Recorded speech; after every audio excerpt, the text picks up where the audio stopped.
하겠습니다. 네, 오늘 이 모두의 성장에 관한 이 세션에서 모두의 AI에 대한 과학 기술부 부총리께서 말씀해 주셔서 아주 굉장히 고무가 됐습니다. 저희가 행정안전부는 이제 과학기술부가 만들어 나갈 그런 우리의 독자 기술을 통한 AI 위에 국민 주권을 지키는 그런 AI 민주정부를 구현하려고 합니다. 그래서 AI 민주정부는 이제 AI를 통해서 국민이 필요한 권리와 서비스를 더 쉽고 편리하게 누릴 수 있도록 이제 정부 서비스 전반을 이제 국민 중심으로 바꾸는 그런 새로운 혁신의 방향이 아닐 수 없습니다. 또한 서비스뿐만 아니라 우리 전 부처의 공직자들도 정부의 독자기술 AI를 기반으로 AI의 도움을 받아서 이제 보다 더 효율적으로 일하고 좀 더 국민을 위해서 집중해서 일할 수 있는 그런 이 행정 혁신도 실현해 나갈 계획입니다. 한 총리께서 이 취임과 더불어서 올해 안에 모든 공직자들이 AI의 도움을 받아서 일할 수 있게 해라라고 하는 지시를 하셔서 온 AI 서비스를 올해 안에 전 부처에 확대할 계획이고요. 그 다음에 지난 3월부터 시작하고 있는 네이버, 카카오 등 민간 이 앱을 통해서 AI 국민비서 서비스를 하고 있습니다. 일상 언어를 통해서 이 민원 서비스, 민원 서류를 직접 발급받을 수 있게 되었고요. 또 그다음에 공공체육시설이나 회의시설을 예약할 수도 있습니다. 또 AI 정부24, 그러니까 정부24 홈페이지에 오셔서 거기에서 AI를 통해서 이제 어려운 행정 용어를 잘 모르더라도 일상적인 표현으로 행정 서비스를 신청하실 수가 있게 됐습니다. 거기다가 여기에 더해서 이제 이 일상 언어로 이 타이핑을 하는 게 아니라 말로 서비스를 요청을 해도 그것을 알아듣고 이 민원 서류를 파일 형태로 제출해 주는 서비스가 이미 시행이 되고 있다는 말씀을 드립니다. 이렇게 이 AI를 통해서 탈바꿈한 정부의 모습을 통해서 우리 지금 국민 여러분께서 듣고 계시는 3대 메가 프로젝트의 성공적인 실행, 그리고 모두의 AI, 또 AI 기본사회 건설에 우리 모든 공직자들이 AI로 무장하고 함께하겠다는 말씀드립니다. 네. 이상입니다. 네.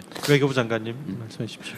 네, 청년 일자리 문제와 관련해서 외국과의 관계, 또 외국에 진출하는 것을 좀 생각해 봐야 될 것 같습니다. 그게 빠져서 한 말씀 드립니다. 예를 들어 코이카에서는 청년 해외 봉사단으로 2,500명 정도를 지금 매년 내보내고 있습니다. 그 다음에 그 외에도 외국과 저희들이 일하면서 체험할 수 있는 그런 비자를 상호 인증하에 지금 많이 맺어 나가고 있습니다. 그 외에도 올해부터는 우리 재외공관에 지방의 청년들을 100명을 보내서 좀 인턴으로 일할 수 있도록 그렇게 하고 있습니다.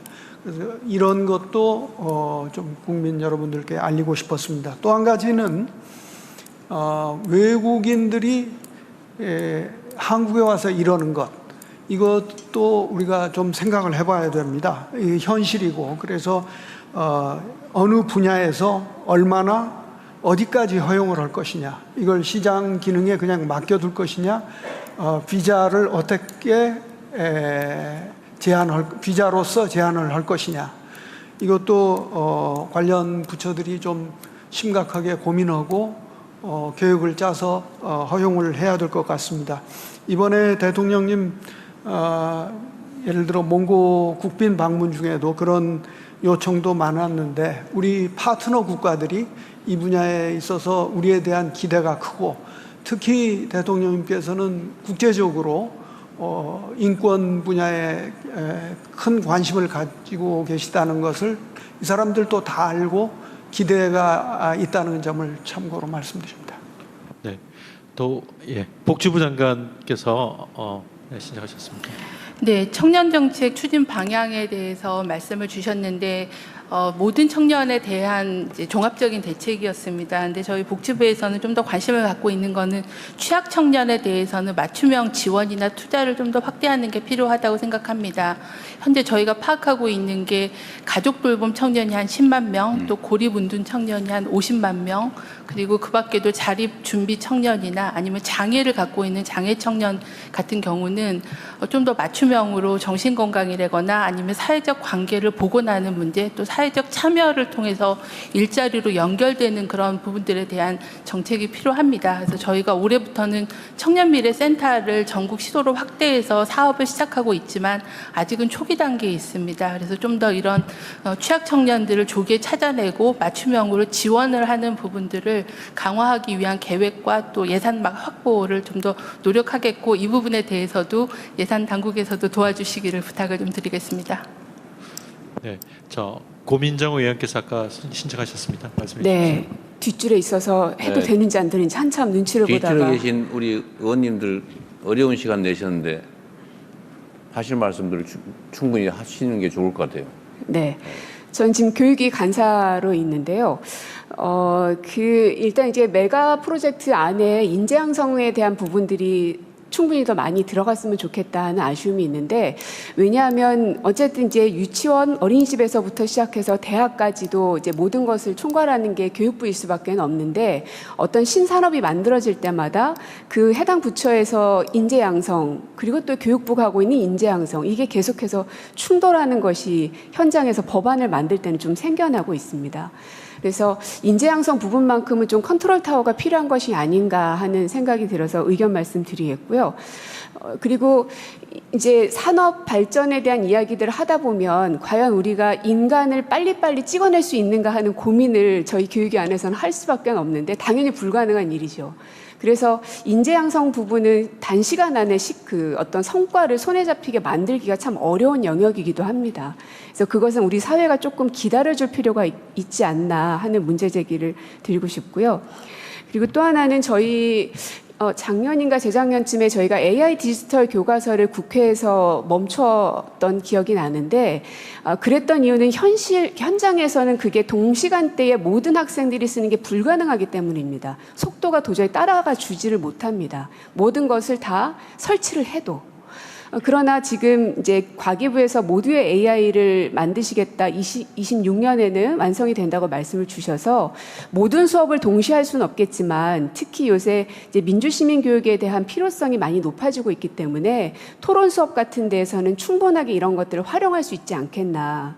어쨌든 아이들이 AI를 완전히 그냥 흡수되는 게 아니라 잘 활용하게끔 해야 되기 때문에 그런 걸 이재명 정부에서 적극적으로 활용해서 AI를 어린 나이에서부터 좀 습관화시킬 수 있는 방법이 이 모두의 AI로부터 좀 시작해 볼 수 있지 않을까 하는 생각이 들어서 아이디어를 드리고 싶고요. 그리고 또 하나는 청년들이 경력직 위주의 채용에 대한 답답함이 진짜로 굉장히 많습니다.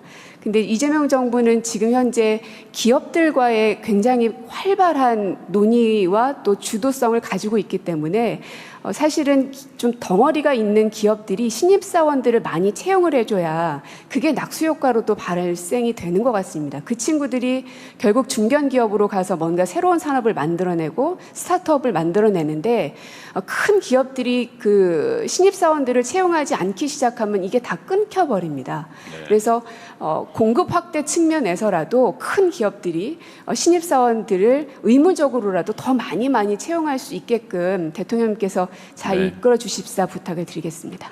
네, 지금 또 많은 분들이 반하시겠다 사인을 보내오셨는데 네, 우리 의원님도 간단하게 한 말씀 하세요. 이소영 의원님부터 이소영 의원님, 조병기 위원장, 박상혁 의원님 그렇게 순서를 해주십시오. 네, 기후에너지 환경노동위원회 간사 이소영입니다. 오늘 초과세수로 인한 기금 사용의 용처와 관련해서 기획예산처 장관님께서 발표를 해주셨는데 오늘 제시된 4대 중점 투자 분야에는 언급돼 있지 않은 한 가지 내용을 좀 말씀드리고 싶습니다. 바로 국가 전력망 건설에 대한 대규모 재정 투자 문제인데요. 그러니까 첨단 산업은 전기 없이 돌아갈 수 없고 그게 AI, DC든 반도체, 팹이든 신규 생산 기반을 마련하려면 전력 확보가 필수적입니다. 그런데 발전소보다 전력망 부족이 핵심 병목입니다. 전력망이 부족해서 지금 가동률이 30%, 40%밖에 안 되는 발전소도 많이 존재하고요. 그래서 이 문제를 해결하기 위해서는 송배전망에 대한 막대한 투자가 요구되고 앞으로 10년간 100조가 넘는 돈이 필요하다라고들 하는 상황인데요. 근데 이 비용을 조달함에 있어서 지금 한전은 돈이 없는 상태입니다. 부채가 200조가 넘고 하루에 100억이 넘는 이자를 내고 있는 상황이고 지금 전기요금 구조상 이걸 전기요금으로 회수하는 것도 일정한 제약이 존재합니다. 전기요금에 전가를 하더라도 국민들의 이제 물가 부담이 증가할 수 있고요. 그래서 반도체 초과 세수를 이 전력망 구축에 투자하는 경우에 4가지의 의미와 필요성이 있겠다라고 생각이 드는데요. 첫 번째는 현존하는 공장에서 나온 이익을 앞으로 새로 짓는 공장에 투자하는 것이 되기 때문에 지속적인 생산 기반 마련하는 데에 기여할 수 있고요.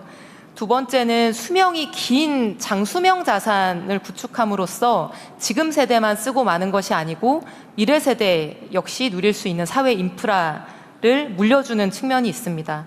그리고 세 번째, 전력은 모든 분야 그리고 모든 계층 사람이 보편적으로 사용하기 때문에 특정 산업이나 특정 계층뿐만 아니라 이제 공통적으로 사용하는 인프라를 구축한다는 의미가 있을 것 같고요.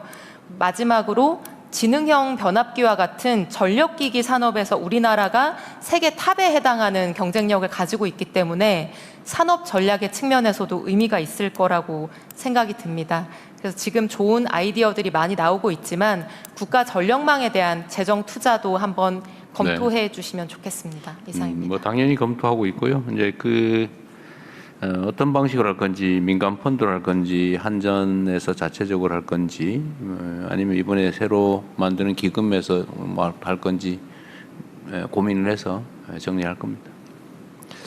우리 의원님들 이렇게 하시죠. 이게 지금 너무 시간이 많이 지연돼서 공개적으로 내가 꼭 얘기해야 되겠다는 거 몇 분 하시고 따로 지금 제가 차 한잔 드릴 테니까 차 한잔 하고 가십시오. 지금 공개 회의를 너무 길게 하기가 좀 어려운 상황이라서. 네. 공개적으로 꼭 하실 분만 네. 말씀해 주십시오. 근데 공개적으로 해야 되겠다는 분 몇 분 하시죠. 예, 정무위원회 간사를 맡고 있는 박상혁 의원입니다. 뭐 공개적으로 꼭 해야 되는 건 아닌데 아까 고민정 의원이 했던 얘기와 연동이 되어 있어서 말씀드리겠습니다. AI나 반도체, 그다음에 GX 등 청년 전문 인력을 20만 명 플러스 양성한다는 30년까지 계획입니다. 그런데 뭐 항상 이 계획을 말할 때는 근거와 이런 방법이 뭐 따라가야 된다고 생각하는데 오늘 뉴스를 봐도 반도체 학과에서 대학의 반도체 학과에서 가리킬 교수들이 많지 않다. 산업으로 가거나 아니면 외국으로 가기 때문에 그런 교육 역량 자체가 부족하다는 게 오늘 뉴스였습니다. 결국 이 인력을 양성하려면 30년까지면 4년입니다. 5만 명이 나와야 되는데 저는 교육부총리님이나 이게 준비가 되어 있는지, 물론 이게 대학에서만 할 것은 아니고 큰 대기업이 함께 뭐 여기 K 뉴딜 아카데미다 이런 것들이 아마 같은 연동선상에 있는 것이긴 할 텐데 그런 범부처 또는 정말 민간과 하는 총체적인 그런 시스템과 프로그램이 없다면 굉장히 이 목표 수치가 굉장히 불안하다는 생각도 하게 됩니다. 그런 부분에 있어서의 좀 추가적인 말씀이나 앞으로의 계획도 국회에도 좀 많이 말씀을 주셨으면 좋겠습니다. 말씀과 좀 보완해서 한 말씀 드리면 지금 서울대학교의 대학원생 비중이 40%입니다. 서울대뿐만 아니라 고려대나 국내 명문대 대학원생 비중이 아시아권 경쟁 대학보다 낮습니다. 최하위권입니다. 그리고 대학의 학생 1인당 재정 규모도 아시아권에서 최하위권입니다. 그래서 대학 교육을 통해서 지금 AI 디지털 전환의 주역이 될 고급 인적 역량을 배출하지 않으면 지금 AI 디지털 혁명에서 우리나라가 세계를 선도하기 절대적으로 불가능합니다. 지금 바로 시작해야 되고요. 그 인재 양성에 바로 인재 양성안을 바로 마련해야 됩니다. 네. 한두분 더 하시죠. 네, 기부 장관입니다. 아까 공개적으로 질문을 하셨는데 답변을 드려야 될 게 있어서요. 우리 이상민님께서 전기요금의 가격 신호를 줘서 시장 기능이 작동하게 해야 한다고 말씀을 주셨는데 그동안은 이제 원전이 30%, 석탄이 30%, 가스가 30%, 재생이 10%밖에 안 됐습니다. 그러니까 가격 신호를 줄 이유가 별로 없었는데 이제 본격적으로 재생에너지가 늘어나면 반드시 지금 이상민 님이 말씀하신 그 체계로 바꿔줘야 합니다. 그래서 제주도가 그 실험을 시작을 했는데요. 현재는 재생에너지 입찰 시장의 공급 파트만 이 가격 신호를 줘서 사실은 수요 시장까지 같이 가격 신호를 줘야 이게 제대로 작동을 하는데 그러려면 이제 몇 가지 넘어야 될 산이 있다 보니까 아직 시작을 못했습니다. 올 하반기에 그 준비를 단단히 하면 올 하반기 끝단부터 내년부터는 본격적으로 수요 시장에도 아까 전기차라든지 히트펌프라든지 이런 게 이제 수요단에 들어오면서 그 가격 신호를 가지고 움직일 수 있게 될 것 같습니다. 그러면 문제를 해결할 수 있을 것으로 봅니다. 사실은 아까 이 얘기를 제가 물어보려다 말았는데 30년까지 전기차 50% 이제 목표로 한다고 하잖아요. 전에도 보니까 제주도는 사실 아주 그 전기차 전환이 아주 용이한 곳인데도 이 목표를 그때 보니까 30년까지 50% 잡고 있더라고요. 신차 기준 그것도 신차 기준으로. 네. 그런데 실제로 지금 아까 얘기에 의하면 여름철 그러니까 피크 타임 에어컨 많이 쓰는 시기 말고 네. 전기가 남아가지고 사실 뭐 강제로 발전 시설을 세우거나 아니면 갖다 버리거나 이런 시기 그 시간대는 예를 들면 전기차 충전 요금을 거의 제로에 가깝게 운영해도 손해가 아니잖아요, 그죠? 어차피 버리는 거니까. 실제로 그렇게 가격 신호를 제로로 주는 이제 시장이 생겼습니다. 그러니까 그걸 영국이나. 해야죠. 그러니까 네. 그렇게 하면 전기차 공급 속도도 엄청나게 그렇습니다. 좀 빨라질 거고, 그 다음에 연료 에너지 비용도 국민들 입장에서는 줄일 수 있고, 낮에 어차피 다 버리는 전기 다 사용하면 뭐 국가적으로도 이익이고 편익도 늘어나고 그러지 않습니까? 근데 네. 지금은 그 생각을 실천을 못 하고 있는 단계인 거죠. 그러면 언제쯤 가능합니까? 예를 들면 내가 전기차 사면은 낮에 시간 잘 맞추면 거의 공짜로 전기 에너지를 사용할 수 있다. 우선 언제쯤 그렇게 될 것 같아요? 제주도부터 준비를 해가지고 올 하반기나 내년 초부터는 제주도부터 그 시범 실시를 할 수 있을 것 같고요. 그렇게 되면 내년 초에 전라도 지역에서도 그것을 확산하고요. 그러면 전라도가 재생에너지가 좀 많이 남는 쪽이다. 그렇습니다. 재생에너지가 많은 지역부터 확대해서 해야 되는데요. 그러려면 이제 전력망 기기도 지금은 일방향인데요. 양방향 AM기로 그러니까 바꿔야 지금 되고요. 기름값이 예를 들면 직장인들 보통 한 달에 20-30만 원은 들지 않을까요? 그죠? 네. 한 20만 원, 30만 원 들 텐데 그거 낮에 적정한 시간대에 전기 충전으로 거의 공짜로 쓸 수 있다라고 하면 전기차가 엄청나게 빠른 속도로 늘어날 것 같은데. 그렇습니다. 전기차 히트펌프 그게 다 반응할 수 있는 수요단입니다. 그거 빨리 하세요 그러면. 속도를 더 내겠습니다. 언제나 속도가 문제라니까요. 네. 예산처 장관님한테 돈을 많이. 네, 빨리 돈 준비만 되면 줄 수 있다 그러는데. 예, 그렇습니다. 이게 빨리빨리 하세요. 그러니까 네. 보니까 결론은 기후부 장관이 속도가 느린 것 같아. 돈 핑계 대는데 안 이러잖아요. 네. 근데 정말 빨리 해야 될 것 같습니다. 그러겠습니다. 네, 우리 의원님들 혹시 더 말씀하실 거 있으신가요? 네, 아까 하지 말라는 뜻으로 들은 것 같아요. 이수진 의원님 말씀하십시오. 네. 요약해서 간단하게. 네, 성평등 가족위원회 간사를 맡게 될 이수진 의원입니다. 직전까지 보건복지원회 간사를 했었고 또 대통령께서 국가 돌봄 책임제에 대해서 공약도 내셨고 또 모두의 AI라는 것이 결국은 우리 국민들이 원하는 아이부터 어르신까지 또 환자부터 각자 필요로 하는 돌봄의 영역과 필요도가 다른데요. 사실 AI를 통해서 정말 절실한 그 돌봄에 대해서 누군가 돌봐야 누군가 나가서 일을 할 수 있는 거기 때문에 이제 이런 것들도 더 고도화돼야 되지 않을까. 너무나 다양한 그 필요도에 따라서 정부가 대책과 법 제도가 있긴 하지만 속속들이 틈새 돌봄부터 시작해서 정확하게 타겟팅 되지는 않고 있는 것 같습니다. 그리고 통합 돌봄이 이제 시행이 되고 정착이 되는 과정인데 이 통합 돌봄도 아직까지는 그 시군구마다 굉장히 차이도 많고 수요에 비해서 더 고도화된 서비스가 그 적용되고 있지 않다. 거기에는 노동의 문제도 있을 것이고 우리가 해결해야 될 다양한 그 역할과 영역들이 존재하고 있는데요. 그리고 저는 또 제가 성평등 가족위원회 간사다 보니까 이 AI를 활용하는 데 있어서 이 성평등 기준이 잘 좀 적용이 돼야 되지 않겠나. 그래서 그런 부분들도 그 기준과 적용에 대해서 우리 과기부 장관님도 그렇고 모두의 AI가 되기 위해서는 모두가 다양하게 바라보는 관점들이 그 안에 담겨야 될 필요가 있겠다. 그래서 그런 부분들을 놓치지 않고 가는 그런 멋진 이재명 정부를 기대하고 저도 열심히 챙겨보도록 하겠습니다. 이상입니다. 네. 네, 마지막 전영기 의원님 말씀 주시겠습니다. 예, 원내수통수석 맡고 있는 전용기 의원입니다.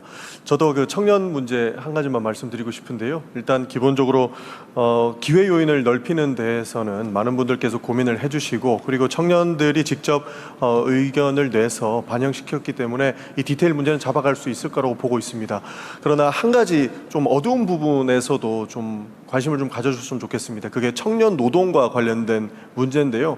아직까지 노동 현장에서 중소기업에서는 어떻게든 임금을 좀 작게 주고자 하는 시도들이 있는 것 같습니다. 저도 많은 청년들을 만나봤지만 계약서 상의 문제로서 그러니까 임금 체계를 한 3개 분류로 나눠서 최저임금도 안 주려고 하는 시도들이 많이 포착됐다.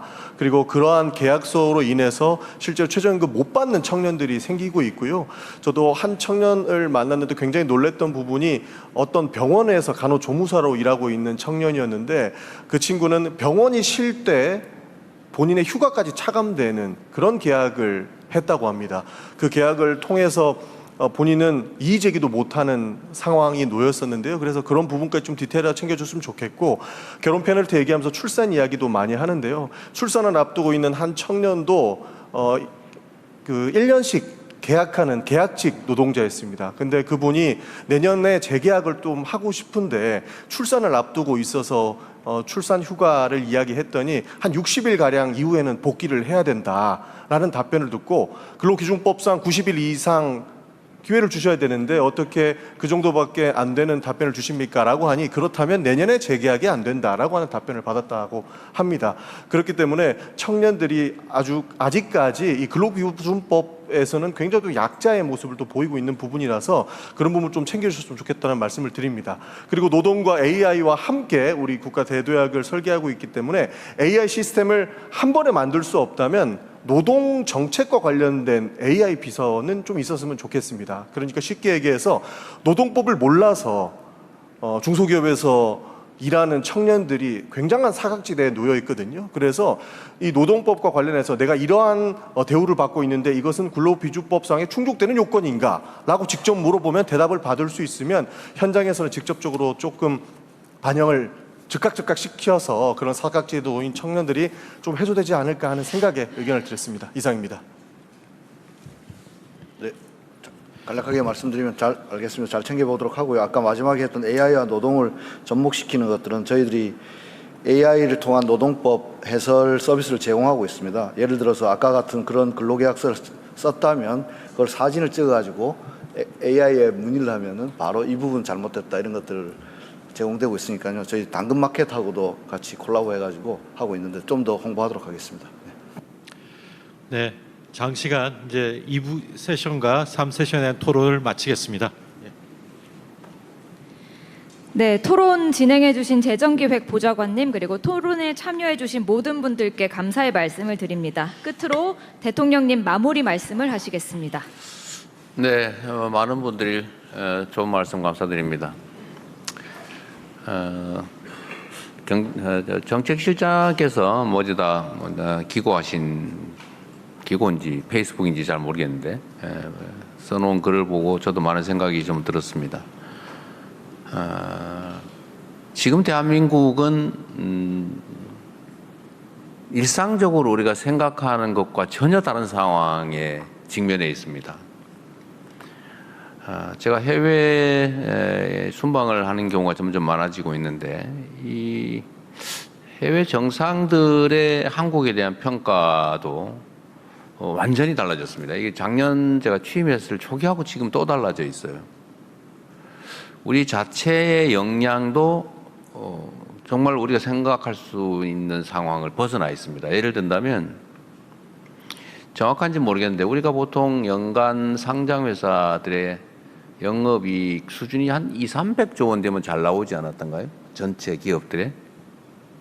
근데 지금은 한 개 회사의 영업이익이 300조가 넘어가는, 어쩌면 뭐 수백조, 한 1000조를 잘 하면 넘을 수도 있겠다. 뭐 이런 얘기를 할 정도입니다. 우리가 국민 총생산 규모가 되게 한 2,600억, 600조, 800조 이렇게 되는데 영업이익만 1000조를 바라보는 상황이 특정 회사들만 가지고도 상상하기 쉽지 않은 상황이 벌어지고 있는 거죠. 근데 물론 이게 경기 순환의 한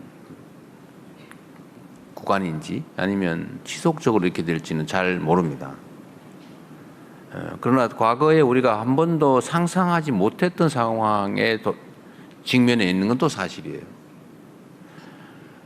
우리의 국제적인 평가 또는 우리가 가진 예를 들면 문화 역량이나 뭐 연구개발, 교육, 인적 자산, 하다못해 수출, 연구개발, 국방, 산업 역량, 또 특히 이 중에서도 이제 정치적인 민주주의 역량, 이게 다른 나라들과 비교 불가한 정도 수준으로 지금 나아가고 있는 것 같습니다. 우리 스스로가 인지하지 못하는 사이에 우리 앞에 거대한 새로운 엄청난 변동이 기다리고 있죠. 이 변동이 기회일지 위기일지는 잘 모릅니다. 그러니까 변화 자체는 언제나 두 가지 측면을 동시에 가지고 있죠. 기회의 측면과 위기의 측면입니다.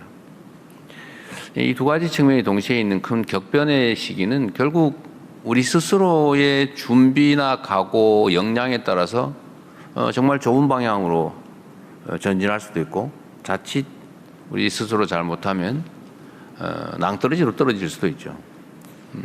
역사 속에서 우리는 그런 경험들을 많이 하지 않습니까? 예를 든다면 뭐 근대화의 기회를 잘 살렸던 측면도 있지만 다른 나라들 같은 경우는 잘 나가다가 또 완전히 또 추락하는 경우도 있었죠.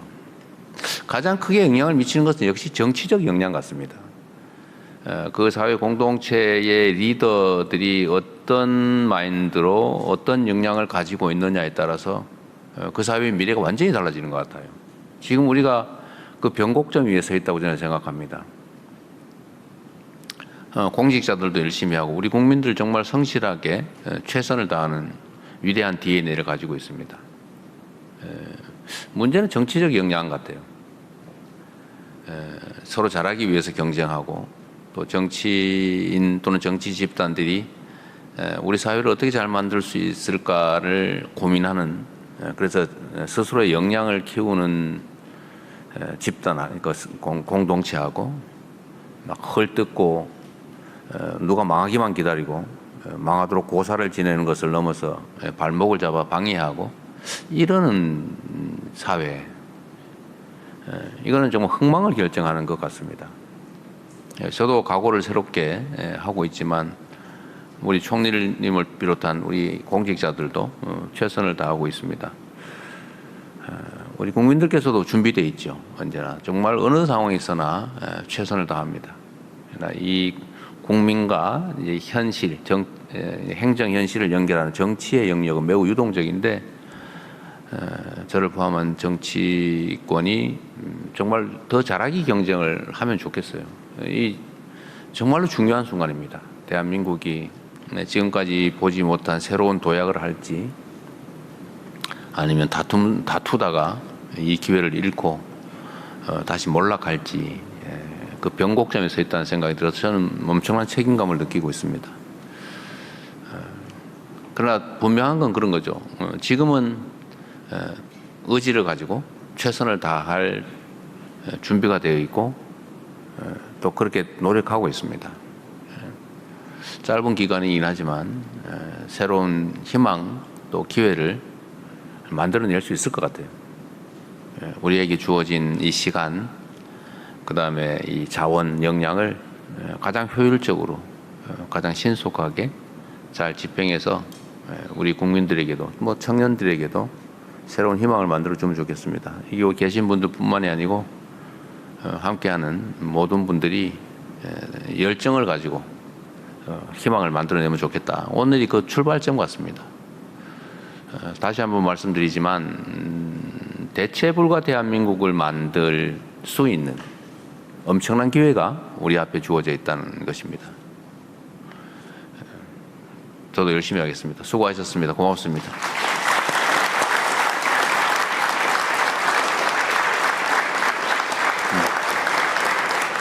네, 말씀 감사합니다. 그럼 이상으로 2026년 국가재정전략회의를 모두 마치겠습니다. 대통령께서 먼저 이석하시겠습니다. 네, 수고하셨습니다.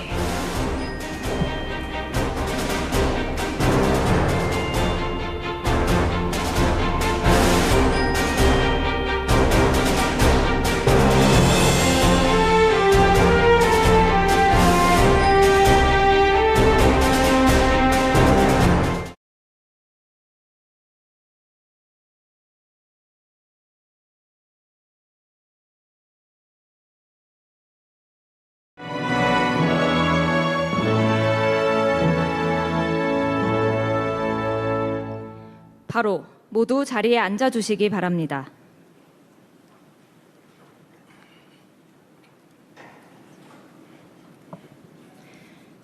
지금부터 2026년 국가재정전략회의를 시작하겠습니다. 먼저 대통령님의 모두 말씀이 있겠습니다.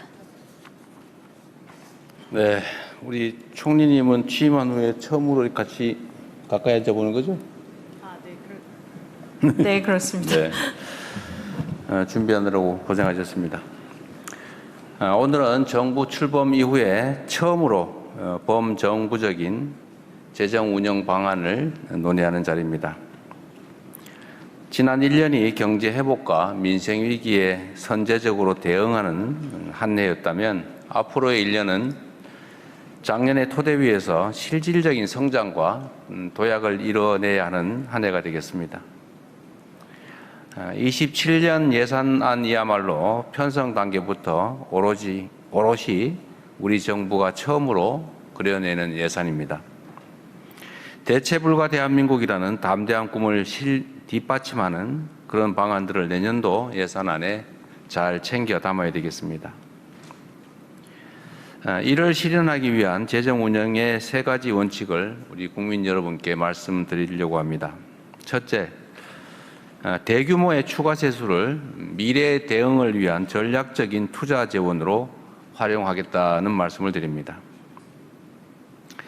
인공지능 혁명이 촉발한 반도체 대호황에 힘입어서 전례 없는 추가 세수가 발생될 것으로 예측됩니다. 이번 추가 세수는 전 세계의 인공지능 패권이 결정되는 골든타임에 쓰일 소중한 재원입니다. 미래 대응 기금을 신설하여 미래, 청년, 지방, 교육 등 국가의 미래를 좌우할 이 4대 분야에 집중 투자하고 이를 통해 경제의 성장 잠재력을 높여 그 과실을 모든 국민께 돌려드리도록 하겠습니다. 이렇게 하려면 과감하고 지속적인 미래 투자를 담보하는 전략적 투자 플랫폼이 필요합니다. 미래 대응 기금은 이 기능을 수행하게 될 것입니다. 그리고 미래 세대와 함께 대도약을 이뤄내는 발판이 될 것입니다. 두 번째는 종전에 발표한 3대 메가 프로젝트를 우리 경제의 새로운 기회로 만들어내겠습니다. 말씀드렸던 반도체, 피지컬 AI, AI 데이터 센터 이 투자 분야가 기업의 시간표대로 제대로 이루어질 수 있도록 정부 역량을 총동원해서 집중 지원하겠습니다. 필수 자원인 전력, 용수의 안정적 공급은 기본이고 교통, 물류 인프라 확충, 그리고 주거, 교육, 의료, 문화 등 정주 여건 구축과 혁신 기반까지 갖춰서 대한민국의 새로운 성장 거점들을 만들어낼 것입니다. 셋째, 모두의 성장으로 그 누구도 소외되지 않는 대한민국을 만들겠다는 말씀을 드립니다. 사회의 첫 발을 내딛는 청년들에게는 일자리부터 주거, 자산 형성까지 생애 주기 전반을 아우르는 지원 체계를 마련할 것입니다. 인공지능 시대에 불가피하게 늘어나게 될 비정형 노동자들도 빈틈없이 보호받을 수 있도록 사회 안전망을 사회 안전 매트 수준으로 더욱 강화하겠습니다. 아울러 국민 모두가 인공지능 기술 발전의 혜택을 다 누릴 수 있도록 정부가 최선을 다해 일상적으로 지원하겠습니다. 오늘 우리가 논의할 재정의 방향은 앞으로 대한민국의 20년, 30년을 결정하게 됩니다. 참석해 주신 모든 분들 각자가 대한민국의 최고 재무 책임자다라는 각오로 논의에 임해 주시길 부탁드립니다. 오늘 함께해 주신 많은 분들 환영하고 감사드립니다. 네, 말씀 감사합니다. 오늘 회의는 3개의 세션으로 진행됩니다. 우선 첫 번째 세션으로 기획예산처 장관님의 재정 운용 방향에 대한 보고가 있겠습니다. 보고 내용은 배포해드린 자료와 전면에 위치한 모니터를 통해서도 확인하실 수 있습니다. 기획예산처 장관님께 발표를 부탁드리겠습니다. 네, 박홍근 장관입니다. 오늘은 국민주권정부가 출범한 후 사실상 첫 재정전략회의입니다. 지난 1년이 적극재정으로 위기에 대응할 시간이었다면 2년 차인 지금부터는 진짜 도약을 이뤄내야 할 시기입니다. 대통령님께서 당부하신 대한민국의 재정 CFO, 재무 책임자라는 사명감으로 대체불가 대한민국을 위한 2027년도 예산안 편성 및 중기 재정 운용 방향에 대해 보고 드리겠습니다. 보고는 4가지 순서입니다. 지난 1년간의 성과, 앞으로의 재정 여건, 2027년도 재정 운용 방향, 그리고 2030년까지의 중기 재정 운용 방향입니다. 먼저 지난 1년간 경제 재정 운용의 성과부터 보고 드리겠습니다. 지난 정부는 건전 재정만을 앞세워 재정 지출 증가율을 역대 최저 수준으로 억제했고 경기 악화에도 재정이 제 역할을 하지 못해 3년간 100조 원가량의 세수 결손이 발생했습니다. 그 결과 성장률은 3.6%에서 0.2%까지 지속적으로 추락했습니다. 이러한 악순환을 끊고자 우리 정부는 적극 재정, 재정 혁신, 재정 투명성 제고로 재정 정책을 대전환했습니다. 지난해 신속히 2차 추경 31.8조 원을 마련하고 2026년 예산은 총 지출 증가율을 8.1%로 대폭 높여 경기 회복에 재정이 적극 나섰습니다. 중동 전쟁이 발발하면서는 역대 최단 기간에 26.2조 원의 전쟁 추경을 편성했습니다. 이러한 적극 재정과 더불어 국민 세금이 제대로 쓰이도록 역대 최대의 지출 구조조정을 추진하였고 그 내용을 투명하게 공개해 국민주권 재정의 토대를 다졌습니다. 재정정책 전환의 성과는 수치가 증명합니다. 올해 1분기 성장률 1.8%, 뚜렷한 반등입니다. 코스피는 상상하지 못했던 수준으로 상승했고 무역수지 흑자는 사상 최대입니다. 민간 소비와 소비 심리도 살아나며 우리 경제는 구조적 전환 국면에 진입했습니다. 이제 앞으로의 재정 운용 여건을 냉정하게 짚어보겠습니다. 2026년은 반도체를 중심으로 한 강한 성장세로 경기 확장 국면에 들어섰습니다. 그러나 고물가, 고금리, 고환율이 민생의 부담으로 남았습니다. 성장은 가속화하고 리스크는 관리하며 민생은 안정시키는 것, 이 3가지를 함께 챙기는 일이 최우선의 과제입니다. 세입 여건입니다. 반도체 슈퍼사이클과 AI 확산세에 힘입어 법인세를 중심으로 유례없는 국세 증가율이 예상됩니다. 다만 반도체 업황의 지속 시기를 두고는 전망이 엇갈려 세수 변동의 리스크는 여전합니다. 지출 측면을 살펴보면 쓸 곳은 많은데 재정 구조는 갈수록 경직되고 있습니다. AI 대전환, K자 양극화, 지방 소멸, 인구 감소와 고령화, 기후 위기 등 구조적 난제를 해결하고 대응하기 위한 재정 수요는 갈수록 커지고 있는데 의무 지출은 이미 총 지출의 절반을 넘어 재정 여력을 제약하고 있습니다. 결론은 분명합니다. 구조적 난제 극복과 새 성장 동력 창출에 국가의 모든 역량과 자원을 총결집해야 합니다. 동시에 의무 지출을 포함한 모든 지출 사업을 성역 없이 원점에서 재검토해 미래 세대로의 재정 부담을 경감하는 데 총력을 기울이겠습니다. 지금이 바로 대한민국의 명운을 결정할 골든타임입니다. 이러한 재정의 여건 위에서 2027년도 재정 운용의 방향을 구체적으로 보고드리겠습니다. 2027년 국세 수입은 당초 전망 412조 원을 훌쩍 넘어 500조 원 플러스 알파 사상 최대의 세수가 예상됩니다. 천재 일우의 기회이자 대한민국 미래 20년을 준비할 참금 같은 재원입니다. 이 소중한 세입을 한꺼번에 허투루 쓸 수는 없는 것 아니겠습니까? 대규모 추가 재원을 두고 이 기회를 놓치면 후회할 것이라는 적극 투자론부터 재정 안전판이 필요하다는 신중론까지 다양한 목소리가 있습니다. 이 모든 목소리를 담아낼 해법이 바로 미래대응기금입니다. 미래대응기금은 크게 세 가지 기능을 합니다. 단년도 예산의 한계를 극복하는 재정운용 패러다임의 대전환이자 잠재성장률 반등을 뒷받침하는 전략적 투자 플랫폼이며 세수 변동성을 완화하는 재정 안정화 장치입니다. 장기 추세를 초과하는 대규모 세수 증가분을 기금에 적립하고 이를 4대 중점 분야, 즉 청년 세대의 성장 동력, 지방, 인재에 단년도 지출 계획을 넘어 집중 투자하겠습니다. 또한 경제 상황 변화로 세수 결손, 추경 등이 필요시 동기금의 여유자금을 활용하여 재정 여력을 적기에 보강함으로써 재정의 평준화, 안정화에 기여하겠습니다. 이러한 세입 여건과 국가적 집중 투자의 필요성을 감안하여 2027년도 총 지출은 2026년도 본예산 대비 10% 이상 늘어난 800조 원 플러스 알파 역대 최대 규모로 편성하겠습니다.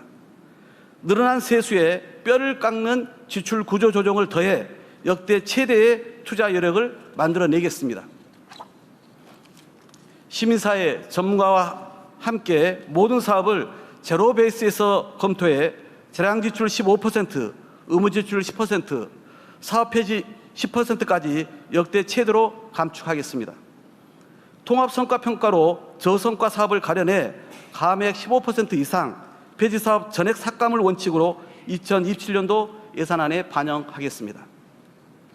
이 지출 효율화는 TF와 국민 제안을 통해 상시 추진하겠습니다. 민간, 학계, 시민단체의 참여를 대폭 확대해 교육교부금, 기초연금 개편 등 지출 구조 자체를 혁신하겠습니다. 이 모든 과정에 국민이 직접 참여합니다. 국민 참여 예산 플랫폼, 현장 방문, 전문가 간담회 등 다양한 채널로 듣고 바꾸겠습니다. 대표적인 지출 효율화 사례를 간략히 말씀드리겠습니다. 통합 재정사업 성과평가 결과를 반영하여 수도권 공무원 통근버스는 대중교통 여건 개선을 감안해 폐지하고 지출 효율화 TF 논의를 통해 전 부처 중소기업 지원 사업을 전면 검토해 17개 부처 99개 사업 4조 원을 삭감합니다. 국민 제안을 시민단체 전문가 등과 함께 검토하여 관행적 군 보급품은 MZ세대 장병들의 선호를 반영해 맞춤형으로 제공하겠습니다. 이를 통해 전년도의 2배 50조 원 수준의 역대 최대 지출 구조 조정을 달성하겠습니다. 확보한 재원은 고스란히 대체 불가 대한민국 핵심 프로젝트에 재투자합니다. 재정 투자의 중점 방향은 4가지입니다. 첫째, 3대 메가 프로젝트를 국가 성장의 새로운 엔진으로 삼아 성장 패러다임의 대전환을 이끌고, 둘째, 인프라, 성장 거점, K컬처로 지방주도 성장을 이끌며 재정사업 전반에 지방 우대 원칙을 적용하고 통합지방정부에 파격 지원합니다. 셋째, 청년, 스타트업, 소상공인의 성장 사다리와 적극복지로 양극화 구조를 개선하고, 넷째, 안전, 자주국방, 경제안보, 실용외교로 국민안전과 평화 기반을 확실히 구축하겠습니다. 특히 정부는 반도체, AI 데이터 센터, 그리고 피지컬 AI 이 3가지 메가 프로젝트에 재정을 최우선으로 투입하겠습니다. 지원 방향은 크게 2갈래입니다. 첫째, 기업의 투자가 차질 없이 진행되도록 뒷받침하겠습니다. 부지 확보와 인허가를 신속하게 지원하고 전력과 용수를 적기에 공급하겠습니다. 아울러 교통, 물류 인프라를 구축하고 인재가 모일 수 있도록 정주 여건을 조성하겠습니다. 둘째, 산업 생태계를 든든하게 키우겠습니다. 차세대 기술, 연구개발 프로젝트를 추진하고 공공과 민간의 수요 창출을 지원하여 글로벌 경쟁력 확보를 뒷받침하겠습니다. 자, 그렇다면 나라 살림의 형편은 괜찮은가? 라고 물으실 겁니다. 분명한 답은 괜찮습니다. 입니다. 2027년부터 재정 수지와 국가 채무 모두 뚜렷이 개선하겠습니다. 담대하게 투자하면서도 우리 국가 재정은 오히려 더 건강해지고 있습니다. 이 지속 가능한 재정을 다음 세대까지 이어가겠습니다. 이제 단년도를 넘어 향후 5년간 국가 재정의 그림을 보고 드리겠습니다. 중기 재정 운영의 방향은 한 문장으로 요약됩니다.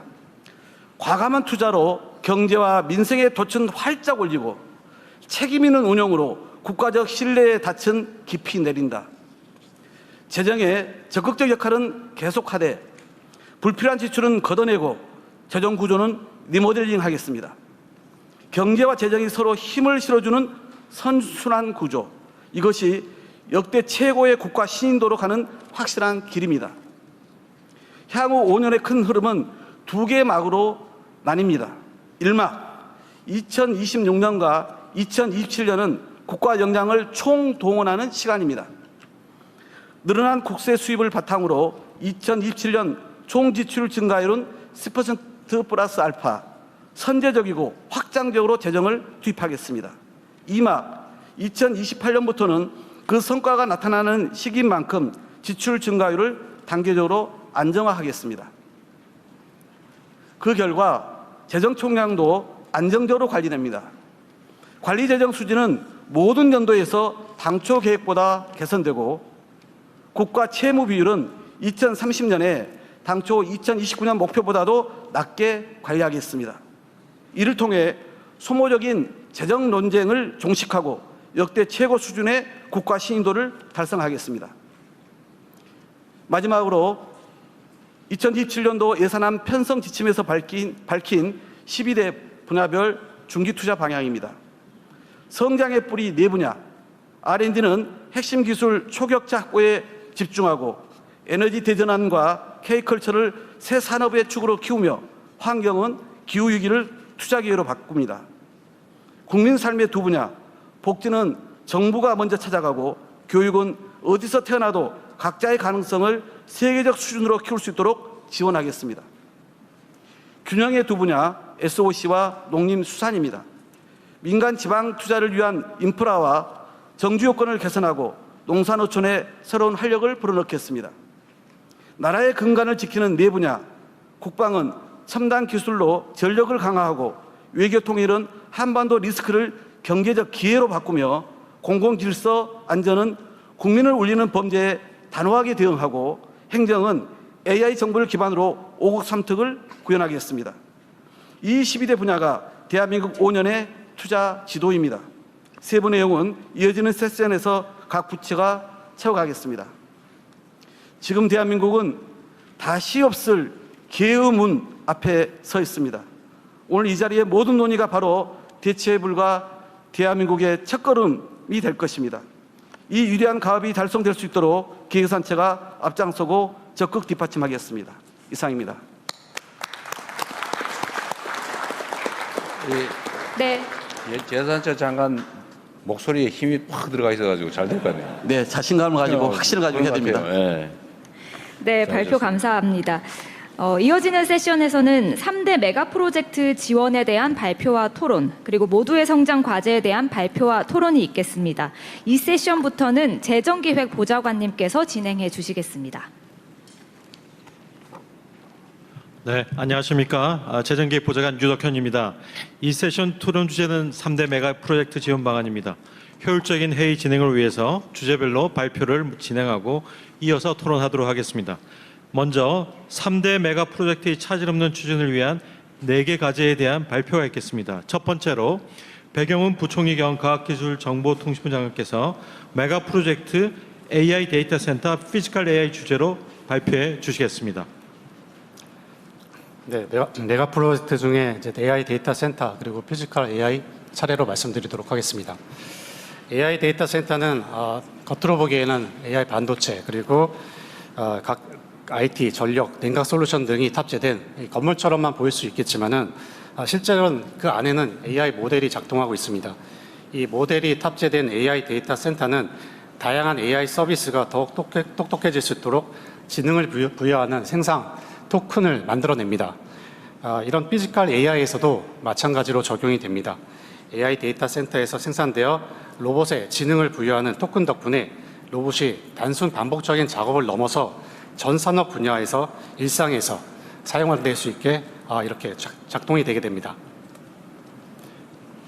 지난 국민보고에서 우리 기업들은 2029년까지 8.4기가와트, 2035년까지 18.4기가와트 규모의 AI 데이터 센터를 구축하겠다는 계획을 발표한 바 있습니다. 현재 세종, 동해, 울산 등이 확정되어 추진 중이고 기타 3-4곳의 부지가 검토 중에 있습니다. 1기가와트의 AI 데이터 센터를 지은데 최소 30만 평 이상의 부지가 필요합니다. 이는 축구장 140개에 달하는 규모입니다. 또한 부지 인근에 전력이 안정적으로 공급될 수 있도록 전력시설도 잘 갖춰줘야 됩니다. 정부는 민간의 투자가 신속히 진행될 수 있도록 범부처 종합 지원 TF를 운영해서 부지, 전력 확보, 인허가 등을 전폭적으로 지원하도록 하겠습니다. 대규모 AI 데이터 센터 구축을 기회로 대한민국은 AI 데이터 센터 국가 전략 산업화하고자 합니다. AI 데이터 센터가 구축이 되면 AI 반도체, 클라우드, IT 냉각 전략 솔루션 등 이런 핵심 기술력을 확보하게 되고 이 핵심 기술을 국산화하며 수출 산업화할 수 있도록 하겠습니다. 이를 위해서 정부는 산학연 협력체계인 AI 데이터 센터 얼라이언스를 구축하고 대규모의 실증 테스트베드를 구축해서 솔루션 성능 실증을 할 수 있는 환경들을 구축하겠습니다. 그리고 클러스터 조성을 통해서 인력, 세제, 펀드 등을 패키지로 지원할 수 있도록 하겠습니다. 이어서 피지컬 AI가 가져올 미래에 대해서 말씀드리겠습니다. 모건 스탠리에 따르면 향후 피지컬 AI의 잠재 시장은 60조 달러, 약 8경 원에 해당된다고 합니다. 이는 현재 글로벌 GDP 절반에 달하는 숫자로 지구상의 모든 기업들이 6개월 동안 벌어들이는 돈의 규모와 같습니다.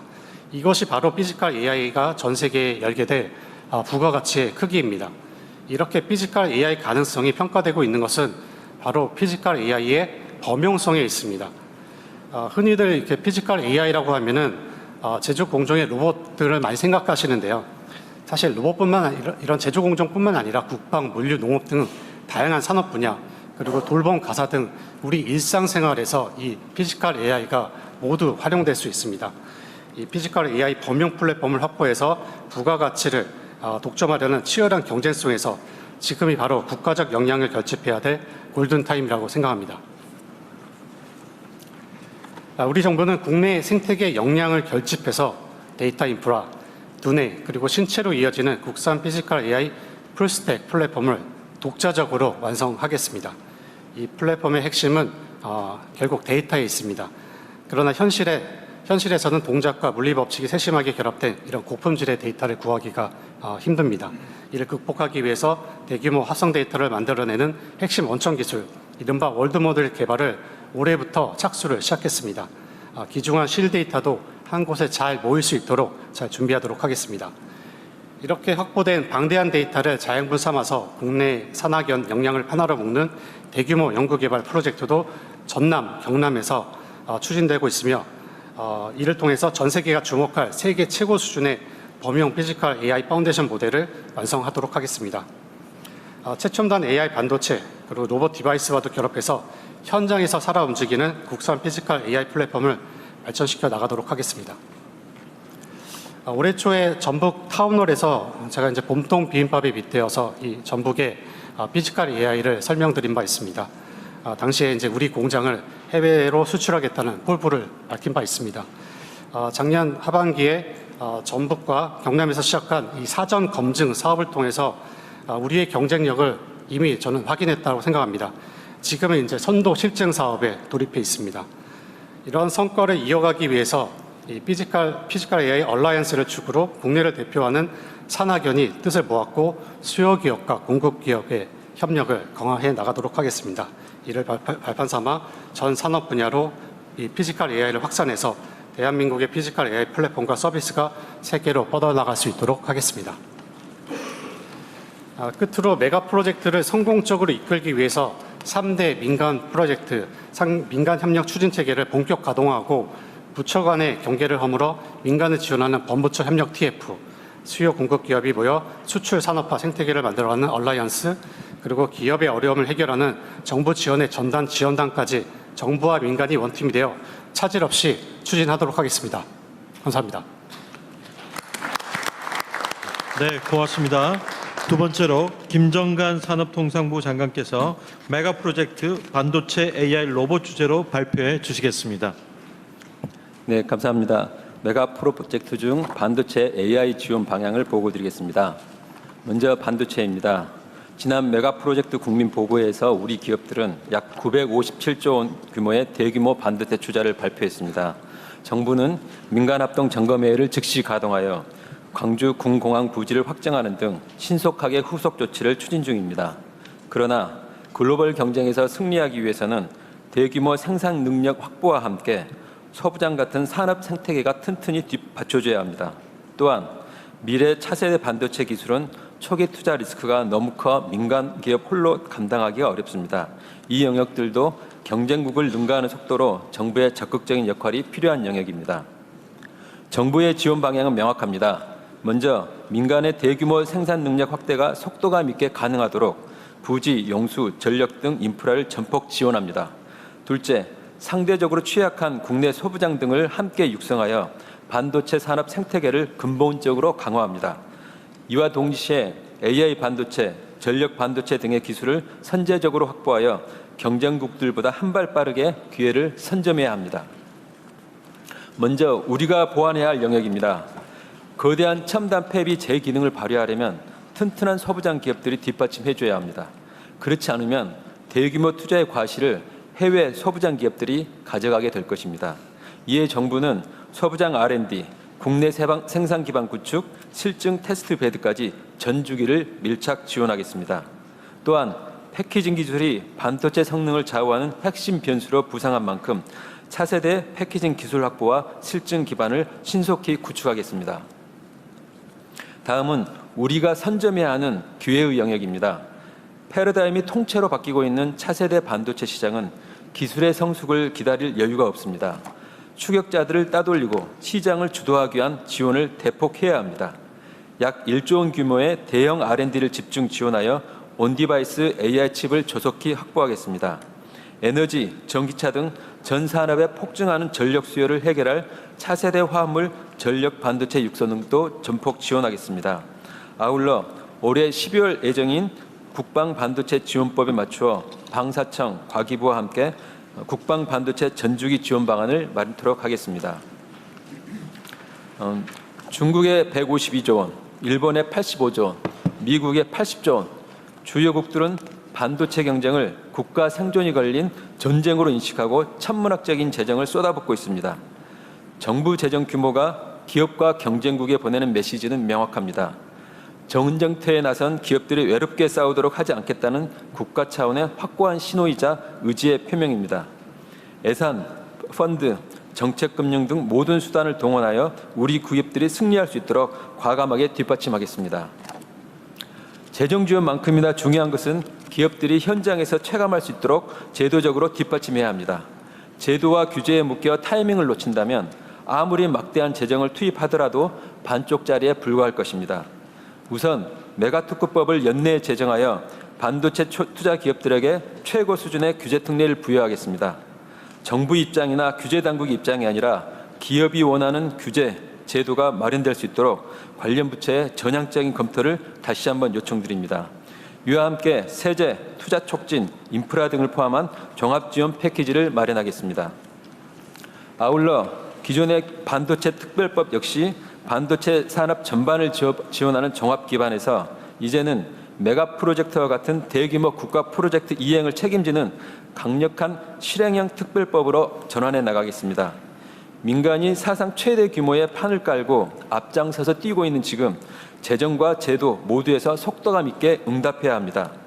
대한민국 반도체 대조력을 위해 국회, 청, 부처가 한몸으로 전폭적인 지원을 할 수 있도록 요청드립니다.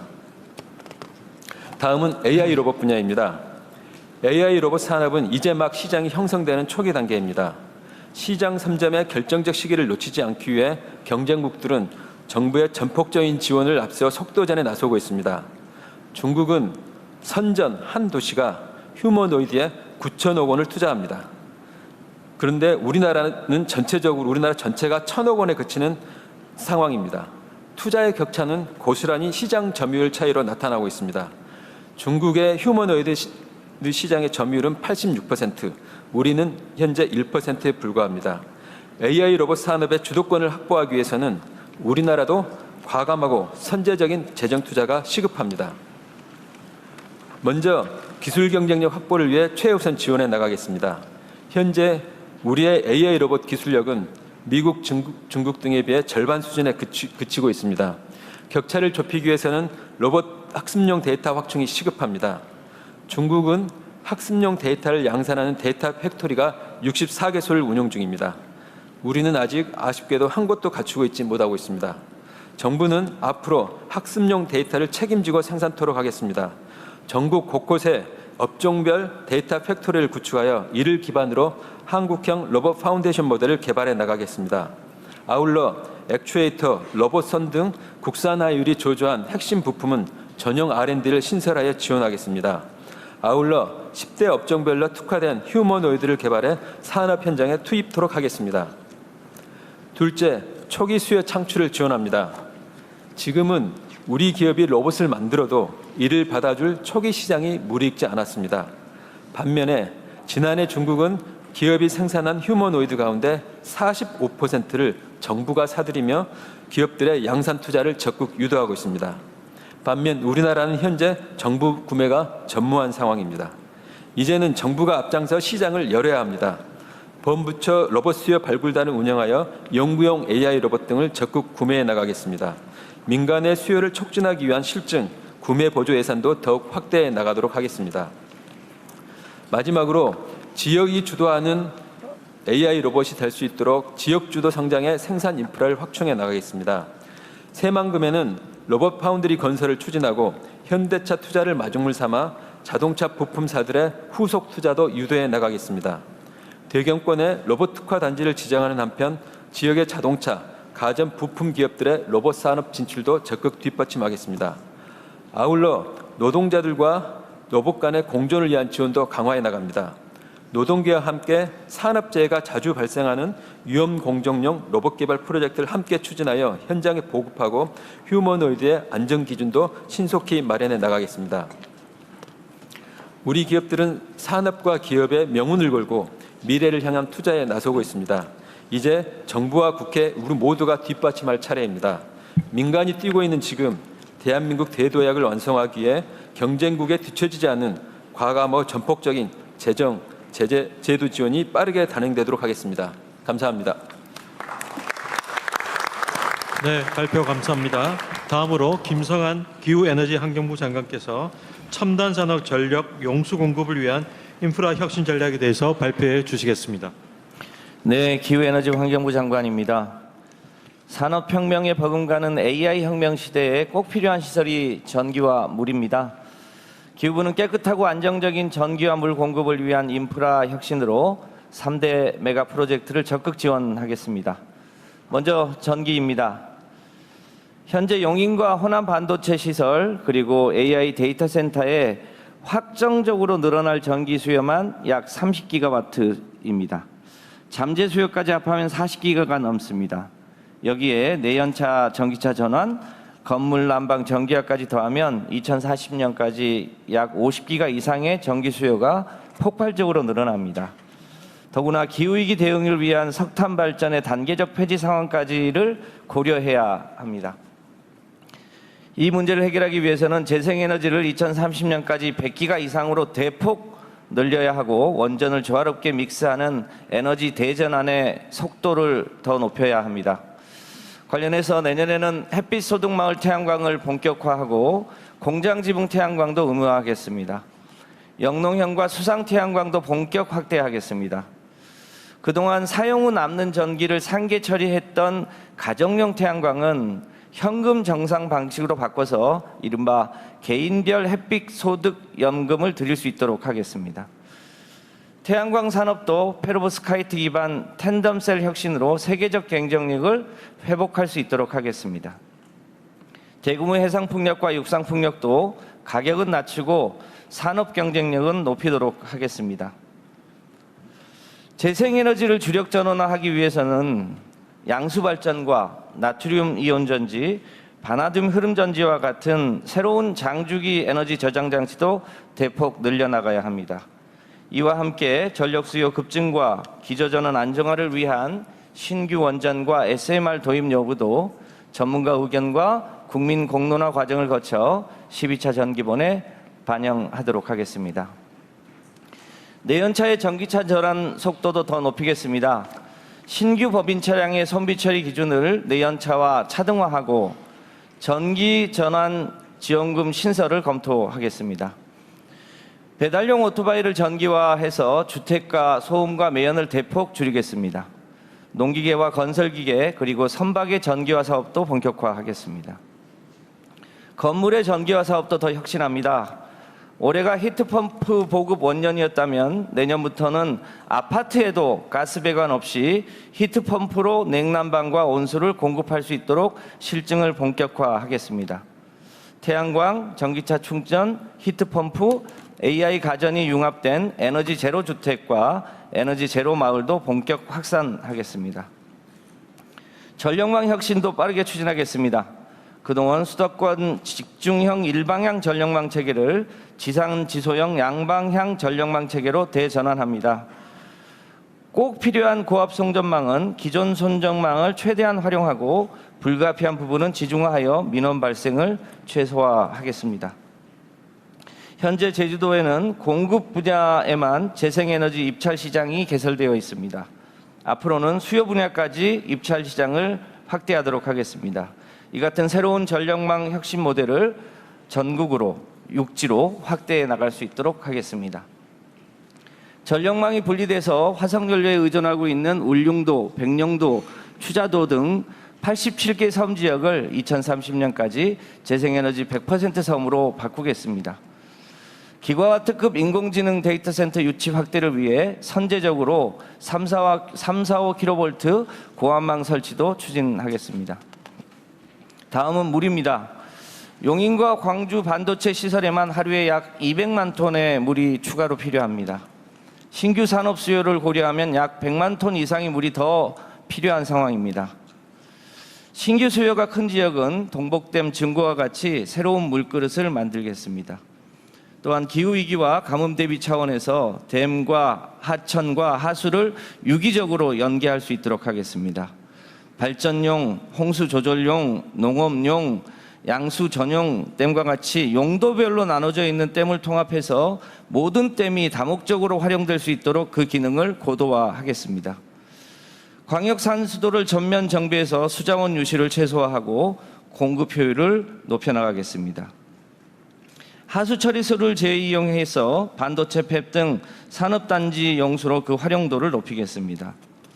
삼성전자 기흥 캠퍼스 사례처럼 반도체 공장에서 나오는 온배수열을 재활용하여 에너지 효율을 높이고 생태 보전도 강화하겠습니다. 또한 해수 담수화 시설을 확대하고 이동형 담수화 시설도 보강해서 국지적 가뭄이나 물 부족 상황에 대비토록 하겠습니다. 마지막입니다. 전기는 문명의 원천이고 물은 생명의 원천입니다. 방방곡곡 어디서나 깨끗하고 안정적인 전기와 물이 흐르는 대한민국을 만들 수 있도록 기후에너지환경부가 함께 노력하겠습니다. 고맙습니다. 네, 감사합니다. 이 세션 마지막 발표로 김윤덕 국토교통부 장관께서 반도체 첨단 산업단지 조성 전략에 대해 발표해 주시겠습니다. 예, 국토부 장관입니다. 반도체 첨단 산업단지 조성 전략에 대해 보고드리겠습니다. 정부의 지원과 기업의 큰 결단으로 K반도체 성장 거점 청사진이 마련되었습니다. 호남권에는 기업의 800조 원 투자를 토대로 펩 4기 설치를 위한 국가 산단을 신규로 조성하게 됩니다. 용인도 펩 10기를 설치하기 위해 현재 추진하고 있는 국가 산단과 일반 산단을 속도감 있게 조성하겠습니다. 호남권은 새로 열고 용인은 앞당기면서 우리나라 K반도체 성장축을 완성해 나가겠습니다. 기업에서는 호남권 투자 입지로 광주 군공항 종전 부지를 선택하였습니다. 6월 29일 메가 프로젝트를 발표한 이후 일주일 만에 대통령 주재 점검회의를 통해서 부지를 확정 지었습니다. 해당 부지는 250만 평의 대규모 입지이고 보상 부담이 적은 국유지 중심입니다.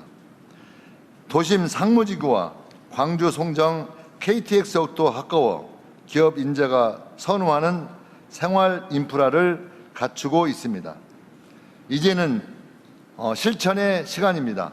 기업 시간표에 맞춰 통상 10년 이상 걸리는 기간을 획기적으로 단축하겠습니다. 기업과 산업부에서 후보지 계획을 수립하여 국토부로 산단 지정 요청을 해주면 1개월 내에 후보지로 지정하겠습니다. 공공기관 예비 타당성 조사는 국무회의 심의를 거쳐 면제 추진이 필요합니다. 인허가 절차도 관계 기관과 협력하여 패스트 트랙으로 추진하겠습니다. 국방부로부터 부지를 인도받는 시점에 맞춰서 부지 조성 공사를 즉시 추진하겠습니다. 호남권 반도체 국가 산단은 산업, 혁신, 정주가 교통 인프라로 연결되는 기업형 첨단 도시로 만들겠습니다. 산단 부지는 도시 건축 규제를 과감히 풀고 필요하면 협력사를 위한 대책을 마련하겠습니다. 전남대 캠퍼스 혁신파크와 광주 도심 융합특구를 통해 맞춤형 연구 창업 공간도 확충하겠습니다. 또한 수도권에 필적하는 정주 복합타운도 만들겠습니다. 기업이 제안하는 특화 임대주택을 공급하고 필요시 근로자 특별 공급을 통해 주거 안정을 지원하겠습니다. 출퇴근 생활권은 30분, 수출입 물류권은 1시간 목표로 고속 교통 물리 체계를 확충하겠습니다. 산단 진입도로를 포함한 기반 시설 지원을 확대하고 도로와 철도 등 국가 교통망도 함께 보강하겠습니다. 반도체는 수출 물량의 거의 100%가 항공으로 운송되는 만큼 호남권 관문 공항인 무안 국제공항의 기반 시설을 보강하고 기능도 강화하겠습니다. 끝으로 기업 대규모 투자의 병목은 정부 지원을 통해 풀어 나가야 합니다. 산단, 정주, 교통 등 필수 인프라에 대해서는 국가가 책임지고 지원하겠습니다. 호남권과 함께 용인 반도체 국가 산단도 신속 조성하겠습니다. 전체 조성 일정은 기존 2047년에서 2040년으로 최대 7년을 앞당길 수 있도록 지원하겠습니다. 펩 1호기 가동 일정도 기업 투자 계획에 맞춰 단축 방안을 긴밀히 논의하겠습니다. 협의 보상과 수용 재결 절차를 병행해가며 연내에는 반드시 토지 보상을 마무리하고 공사에 착수하겠습니다. 용인 산단과 연계된 인프라도 적기에 공급하겠습니다. 배후 주거지인 이동 공공주택지구는 현재 추진하고 있는 인허가 절차를 내년 초까지 마무리하겠습니다. 핵심 인프라 기반인 국도 45호선 확장 사업도 8월 중 발주 공고할 예정이고 산단 조성 시점에 맞춰 적기에 개통하겠습니다. 국토부는 필요한 입법과 조직을 신속히 보강하겠습니다. 호남권과 용인 첨단산업단지의 조성 전 과정을 끝까지 책임 있게 진행하겠습니다. 고맙습니다. 네, 감사합니다. 3대 메가 프로젝트의 성공정의 완수를 위한 정부의 재정 지원 전략을 4개 부처 장관님께서 발표해 주셨습니다. 그럼 이제 토론을 시작하겠습니다. 먼저 오늘 귀한 시간을 내어 참석해 주신 전문가분들께서 혹시 의견이 있으시면 손을 들고 말씀해 주십시오. 네, 이상민 연구위원님. 네. 예, 안녕하십니까. 나라살림연구소 이상민입니다. 정부는 29년까지 8.4 기가와트 데이터 센터 구축 계획을 발표했는데요. 기가와트, 메가 프로젝트 아니라 기가 프로젝트네요. 예, 기가 프로젝트 잘 되도록 기원하도록 하겠습니다. 그런데 8.4 기가와트에 대한 구체적인 산정 근거가 공개되어 있지 않습니다. 그래서 이 반도체에 얼마를 쓸지, GPU에 얼마를 쓸지, 예비 전력에 얼마를 쓸지 시장과 국민이 알 수가 없습니다. 이 부분은 좀 특별히 공개 약속 부탁드립니다. 그런데 앞으로 전력이 굉장히 많이 들어갈 것은 확실한데요. 그래서 이 정부 계획에는 공급 대책은 많이 있는데 안타깝게도 수요 대책은 없습니다. 공급과 수요가 같이 있어야 에너지 효율을 달성할 수가 있는데요. 우리나라는 반도체, 조선, 자동차 굉장히 효율이 좋죠. 그런데 전력 산업에 대해서 효율은 굉장히 부족합니다. 왜 부족하냐면은 수요 공급, 기본적인 시장 원리가 작동되지 않기 때문에 효율이 굉장히 부족한데요. 그러니까 우리나라 전기는 부족한 것도 문제지만 남는 것도 문제입니다. 1년 365일 중에서 한여름, 한겨울 빼고 한 360일 정도는 전기가 남습니다.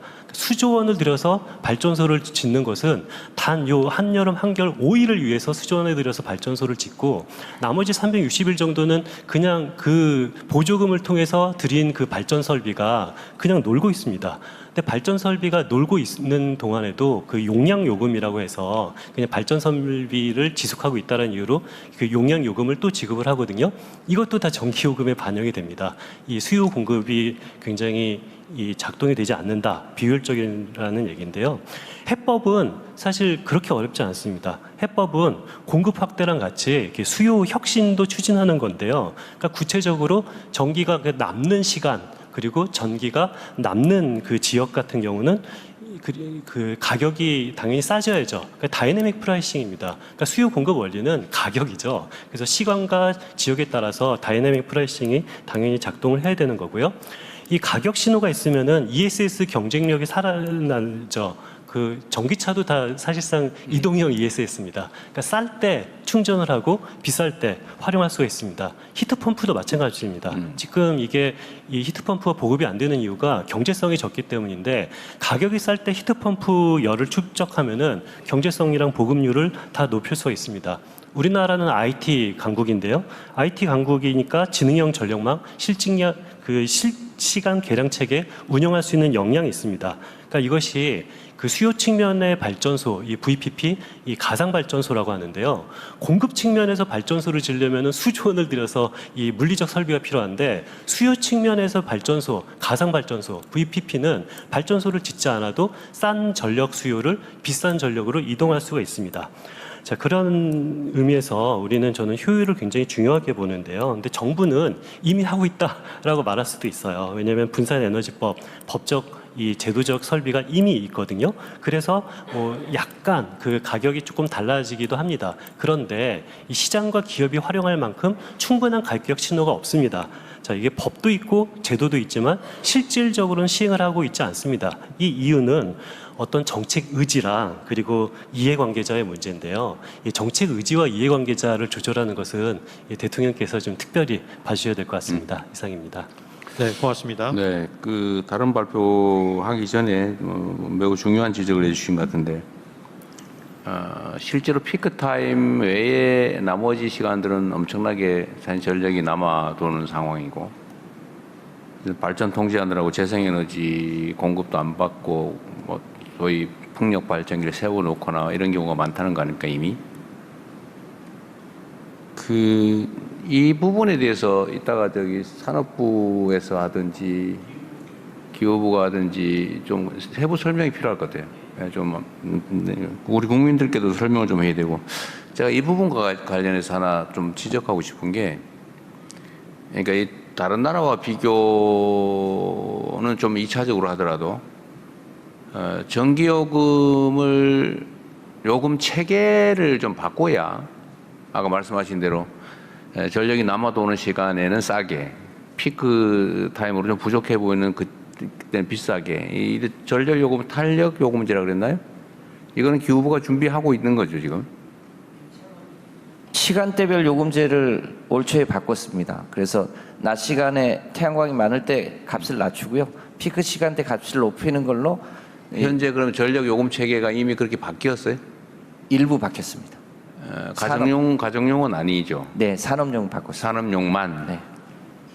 근데 사실 가정용도 결국은 나중에 확대해야 되는 거겠죠.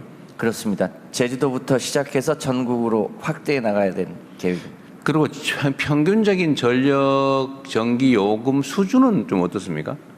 냉정하게 지금 물가 관리 때문에 좀 얘기하기 어렵긴 한데 보통은 산업용 전기요금이 더 싸고 가정용 전기요금이 비싼 게 세계적인 추세입니다. 왜냐하면 기업들은 국제 경쟁을 해야 되니까요. 근데 참고로 말씀드리면 우리가 산업용 전기요금이 180원이고요.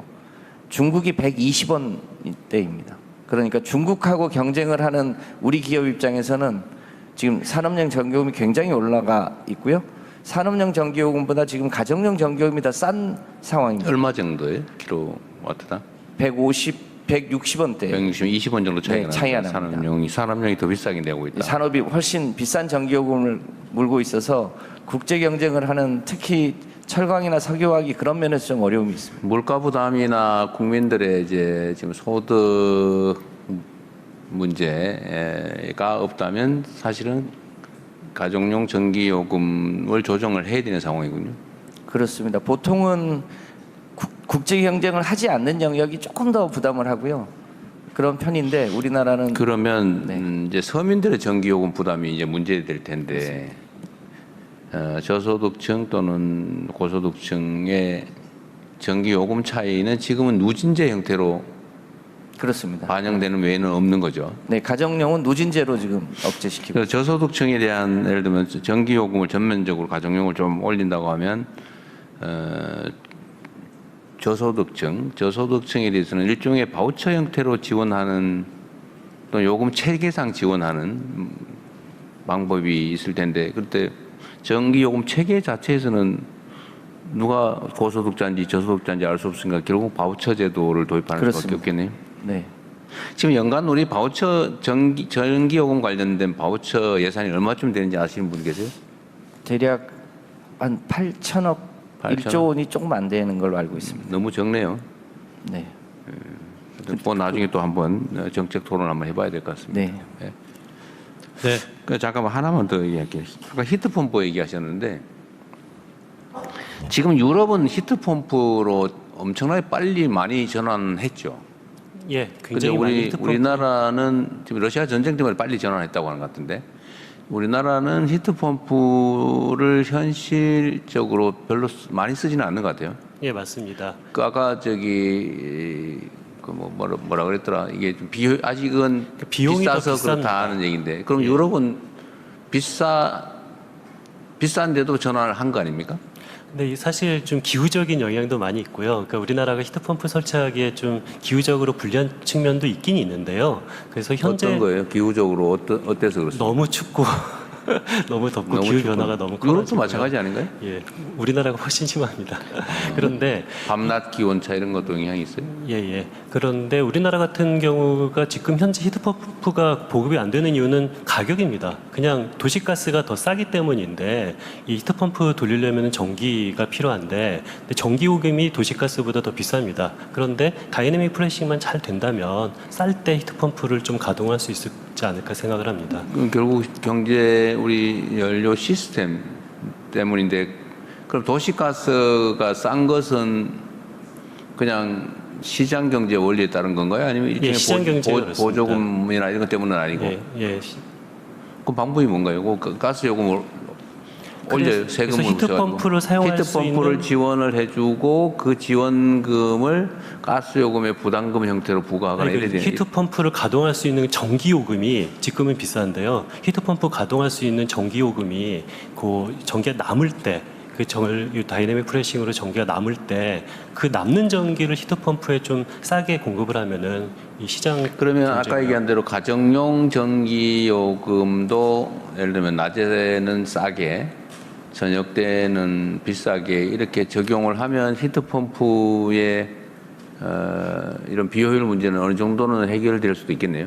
낮 시간에 전기요금이 쌀 때 추결을 할 수 있도록 해서 낮 시간에 수요를 늘려주는 방식으로 하면 되는데. 그러니까 지금 가정용은 낮밤 시간에 전기요금 차이가 없잖아요.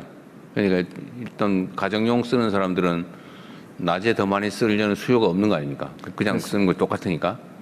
근데 히트펌프를 도입하려면 낮에는 싸게, 밤에는 좀 더 비싸게 이렇게 해놔야 히트펌프가 효율성을 가질 수 있다 그 얘기죠. 네, 유럽이 히트펌프로 전환한 데는 러시아 전쟁 영향이 크고요. 유럽도 히트펌프가 초기 비용이 비싸기 때문에 보조금을 대략 비용의 40% 정도를 유럽도 지원을 해줬습니다. 근데 우리는 그 히트펌프가 대부분 공기열 히트펌프인데요. 전임 정부 때까지 공기열 히트펌프가 보조금 지원 대상에서 빠져 있었습니다. 지금은 이제 만약에 한다면 그 보조금 정책이 이제 들어와서 본격적으로 보급을 할 수 있게 보조금 정책도 됐고요. 해야 되고 이제 문제는 요금 체계를 교정하지 않으면 효율성이 그렇게 많이 개선되지는 않는다는 얘기인데. 히트펌프가 비싸긴 합니다만 설치만 하면 가스보다 훨씬 비용이 적게 듭니다. 적게 들면서도 낮 시간대 추결을 하고 밤 시간대 쓰면 훨씬 더 효율이 올라가기 때문에. 근데 가정용은 지금 밤이나 낮이나 가격이 똑같으니까 사실 그 얘기는 아직은 안 맞는 거죠. 그렇습니다. 고쳐야 가정용은 누진제 문제가 있어서 그 누진제를 풀어주어서 누진제를 풀어주면 일단 지금 얘기하는 히트펌프로 대체하기 위한 뭐 프로그램이나 계획은 있어요? 올해 가정용 히트펌프를 제주도하고 가스 배관이 연결되어 있지 않은 남해안 쪽에 보급을 시작했습니다. 그래서 내년부터는 신축하는 아파트나 단독주택은 선택할 수 있도록 해서 가스 배관이 없는 아파트나 일반 주택이 이제 본격적으로 늘어날 예정으로 있습니다. 공기열 히트펌프는 그냥 뭐 도심이든 어디든 아무 데나 다 쓸 수 있는 거 아니에요? 그렇습니다. 근데 이거는 우리가 전력 사용의 효율성 제고를 위해서는 반드시 해야 될 일인데 속도를 좀 내야 될 일인 것 같네요, 이것도요. 그렇습니다. 내년부터는 이제 아파트도 가스 배관이 없는 아파트를 지을 수 있도록 그렇게 제도도 바꾸고 혁신도 준비를 하고 있습니다. 공기열 히트펌프를 우리 국민들께서도 좀 이해하실 필요가 있어서 그런데 공기열 히트펌프의 뭐 기본적 원리나 아니면 예를 들면 가정용으로 아파트에다 설치한다 그러면 면적은 얼마나 차지하는지 이런 얘기 잠깐 해줄 수 있어요? 네. 우리가 아는 공기열 히트펌프가 에어컨 냉난방 시스템하고 똑같은데요. 그 정도 수준이? 그 실외기에다가 조금 기능을 추가했어요. 거기 실외기에다가 바닥 난방을 연결하는 추결조를 하나 추가로 붙이는 겁니다. 에어컨 정도의 실외기에다가? 예, 거기다가 한 200kg 정도 이제 물을 담는 통을 하나 추가로 담고요. 물을 데우거나 예, 바닥 난방하고 온수를 같이 하나의 실외기로 움직인다 이렇게 보시면 됩니다. 그러면 이제 난방을 해결하는 거예요?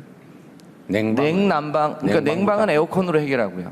바닥 난방과 온수는 그걸로 같은 시스템으로 추결조로 활용. 금액은 얼마 정도예요? 현재는 대략 가구당으로 한다면? 현재는 별도로 설치하면 1,400만 원 정도 드는데요.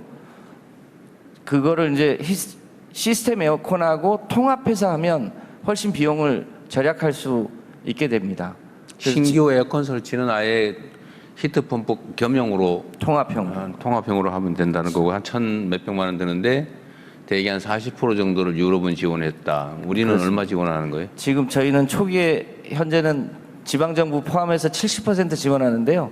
이제 그건 아주 초기여서 그렇고요. 좀 지나면 50% 이하로 줄여나갈 수 있을 거라고 보고 있습니다.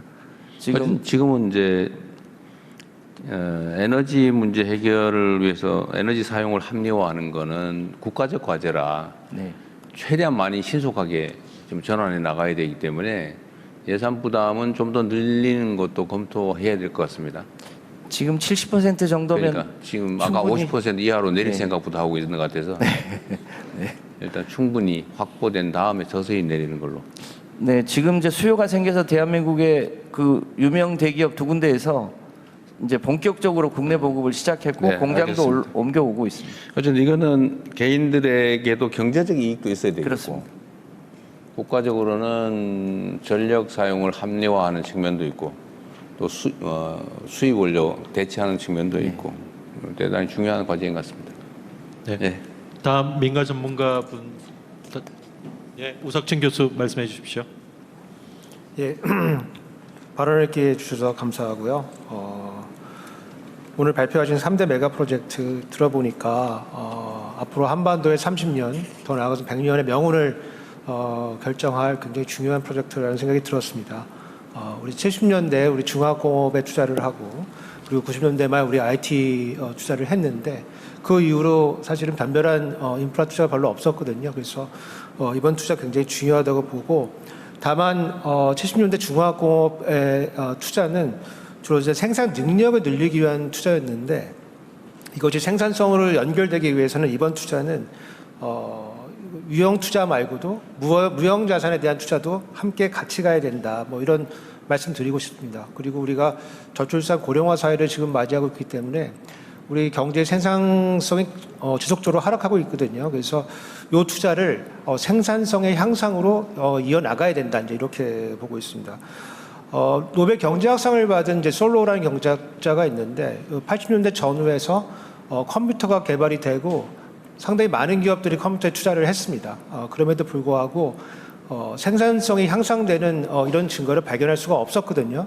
그래서 우리가 이거를 경제학자들은 생산성의 역설이라고 부르고 있는데 한국인 경제학자 양신규라고 하는 경제학자가 있고 그 지도교수 브리놀프슨이라고 하는 학자가 요 역설을 풀어냈는데 우리가 투자한 거를 잘 보게 되니까 1달러 투자했을 때 시장 가치가 10달러씩 늘어나는 그 이상 늘어나는 그런 생산성의 향상을 관찰할 수가 있었는데 그 이유는 기본적인 투자 외에도 보완 투자들이 같이 지속하기 같이 되기 때문에 그것이 가능했다. 특히 소위 말하는 이제 조직 자본이라고 하는 것들이 같이 쌓여야 된다. 조직 자본이라고 하는 게 뭐냐면은 부서 간의 의사소통 방식, 의사결정 과정, 업무 절차 이런 것들이 한꺼번에 바꿔야지만 우리가 투자한 물적인 이 투자가 생산성 향상으로 연결이 된다. 뭐 그렇게 볼 수가 있고 예를 들어서 증기기관이 발달된 다음에 전기 모터가 나왔는데 그거를 증기기관을 전기 모터로만 갈아 낀다고 해서 혁신이 일어나는 건 아니었거든요. 그래서 이런 것들이 바뀌어야 된다는 점에서 최근에 한 총리님이 말씀하시던 행정 조직의 AI 대전환 이런 것들이 굉장히 필요한 거고 기업 차원에서도 그런 것이 필요하고 국가 차원으로 올라가 보면은 이 생산 시설을 늘려가는 것도 중요하지만은 병목을 이제 해결해 주는 게 중요하다 이렇게 보고 있습니다. 최근에 기술 발전은 이제 하나의 병목이 해소가 되면은 다른 병목이 이제 새롭게 등장해서 생산 시설을 늘려가도 사실은 생산성으로 연결되지가 않는 경우들이 많은데 예를 들어서 반도체를 늘리면은 전력과 용수가 문제가 되고 데이터 센터를 건설하게 되면은 송전망과 냉각 설비가 병목이 되고 로봇을 하려고 해도 데이터나 공정 설계, 숙련 인력이 있어야 되는 거거든요. 그래서 이런 것들을 해결해 주는 게 국가 재정의 역할이어야 된다. 그래서 뭐 짧게 줄여서 말씀드리면은 그동안 과거에는 이제 국가 재정의 성과 지표가 얼마를 투자했는지에 지금 목표가 나와 있고 오늘 발표도 잘 들어보시면은 그런 것들이 집중되어 있는데 3대 메가 프로젝트는 그것이 아니고 어떠한 병목을 식별을 했고 그 병목을 어떻게 제거했으며 그것이 민간과 투자와 생산성에 어떻게 영향을 주었는지 그것이 이제 성과 지표가 되어야 된다. 그래서 그것이 적극적 재정의 목표가 되어야 된다 이렇게 보고 있습니다. 여기까지 하겠습니다. 네, 감사합니다. 이제부터 이제 자유 토론을 하겠습니다. 발표 부처 외에도 이 비슷한 지원하기 위한 정책을 준비하고 있는 부처에서 장관님 말씀해 주셨었고요. 예, 지금 더 발언하실 분은 손을 들어서 말씀해 주십시오. 말할 사람이 없는 팀에 잠깐 제가 한 말씀 드리겠습니다. 이제 우석진 교수님 말씀에 의하면 예를 들면 우리가 이제 대규모 투자를 한다. 근데 민간이 할 수도 있고 정부가 할 수도 있고 뭐 아니면 펀드가 할 수도 있는데 과거에는 물리적 시설, 생산 시설 투자 중심이었다면 사실 인공지능 시대의 핵심 생산 요소는 인적 자산이죠. 사람들의 역량, 기술 수준. 기술 수준도 결국 사람들의 인적 자산을 통해서 표현되니까요. 결국 인적 역량을 얼마나 키우냐인데 이거는 사실 정부의 교육 시스템의 개혁과 관련이 돼 있기도 하고 아니면 사람들의 일상적 역량, 인공지능 에이전트 활용 능력 아니면 아예 이 문제를 접근하는 시각 이런 전 국민적인 인적 역량 강화가 핵심이 아닐까 싶긴 해요. 그럼 뭐 그런 측면에 역량 강화가 필요하다 이런 말씀이신 거죠. 지금 말씀해주신 내용 중에 하나가 저희가 이제 토큰 디바이드라고 하는 용어를 쓰고 있습니다. 그래서 학생들이 같이 학습을 해도 많은 토큰을 가지고 좀 더 좋은 이 인공지능을 접할 수 있는 학생들은 훨씬 더 좋은 양질의 인적 자본을 쌓을 수 있고 거기서 이제 제외된 학생들은 그런 인적 자본을 이제 쌓기가 좀 어렵고 거기에다 뭐 기업으로 들어간다고 치면은 매니저가 이거를 어떻게 잘 조직해낼 수 있느냐. 예컨대 의사결정 시스템이 옛날 그대로인데 여기다 인공지능을 아무리 집어넣어 봐야 사실은 큰 생산성의 그 재고를 기대하기 좀 어렵거든요. 그래서 이런 문화 자체가 이제 바뀌는 이제 그런 무형 자본, 특히 조직 자본의 그 재고도 네. 필요한 지점이다 이렇게 보고 있습니다. 어쨌든 전 국민적인 예를 들면 지금은 인식 자체를 대대적으로 바꿔야 될 시점인 것 같아요. 그러니까 이거를 뭐 특정 지역의 특정 사람들에게 아무리 강조를 한다고 해도 그건 제한 좀 한계가 좀 뚜렷한데 이제는 세상이 완전히 바뀌었다. 그러니까 사람들의 사고 능력을 가지고 세상을 만들어 나가던 시대에서 이제는 인공지능을 통해서 인간지능 이상의 역량을 발휘하는 시대가 이제는 이미 도래하고 있잖아요. 그죠? 근데 그걸 어떻게 활용할 거냐. 결국은 인적 자산, 인적 역량이 가장 중요한 시대인 것 같습니다. 결국 교육 문제가 또 매우 중요하지 않을까 싶은 생각이 들긴 해요. 네, 대통령께서 말씀하신 인재 육성이나 인적 역량 강화에 대해서 혹시 이게 교육부 장관님이나 고용부 장관님, 노동장에 혹시 발언하실 기회 있으실까요? 별로 안 하고 싶은 모양인데 총리께서 하십시오 대신. 네. 아까 말씀 주신 부분에서 이제 AI 행정 관련된 AX 말씀을 드리는 이유 중에 하나는 사실은 AI를 도입한다는 그 사실 자체도 있지만 AI를 도입하게 됨으로써 저희가 변화되는 여러 가지들이 있습니다. 일단 일하는 방식이 변화되고 또 생각하는 방식이 변화되고 그리고 저는 AI라고 하는 것을 써보시면 아시겠지만 이게 학습해가지 않습니까? 계속 발전하고 그러니까 누군가의 정보가 합쳐져서 내가 넣은 정보가 다른 사람도 같이 넣어서 넘어서 이게 한꺼번에 모든 정보들이 모이면서 계속 발전해가고 그럴수록 시간이 지날수록 훨씬 더 좋아지는 거여서 이 누적되고 더해지는 조직 자본이라는 것을 어떻게 우리가 만들어 갈 것인가라는 생각을 합니다. 이 공직자들이 이렇게 많이 있고 곳곳에 있고 정말 시필추처럼 퍼져 있는데 각자 존재할 때와 이것이 더해져서 우리가 다 함께 판단할 수 있는 구조가 만들어진다면 가진 힘이 엄청날 거여서 저는 그 부분에 대한 말씀을 주셨다고 생각하고 이게 우리가 앞으로 이 교육과 그리고 뭐 공무원들이 일하는 방식뿐만 아니라 전체 조직이 일하는 방식을 어떻게 잘 바꿔갈 것인가 여기에 기술이 아마 큰 도움을 줄 거라 생각을 합니다. 그러니까 앞으로는 우리가 이제 모두의 AI 정책을 지금 추진하고 있는데 국민 모두에게 거의 국가 천재급의 심부름꾼 한 명씩을 배치해 주는 것과 같죠. 뭐든지 시키면 생각해내고 인간 이상의 역량을 발휘하는 네, 뭔가 뭐 노예라면 좀 그렇고 저의 동료가 예전에는 신입사원이었다면 이게 좀 더 좋아져서 대리가 됐다가 지금은 과장급에 저희가 되고 이제 좀 지나면 박사를 매번 옆에 두고 있는 그런 형태들의 이 에이전트들이 점점 좋아질 거기 때문에 이 역량을 나의 동료로 잘 쓸 수 있도록 만들어주는 것이 가장 중요한 부분이 아닐까 생각합니다. 그러게요. 이제 뭐 엄청난 대형 연구기관 아니면 뭐 연구 개발 인력 뭐 이런 거를 엄청난 규모를 다 하나로 가지고 있는 꼴이잖아요. 각각의 개인이. 이제 그런 시대가 오는 거잖아요.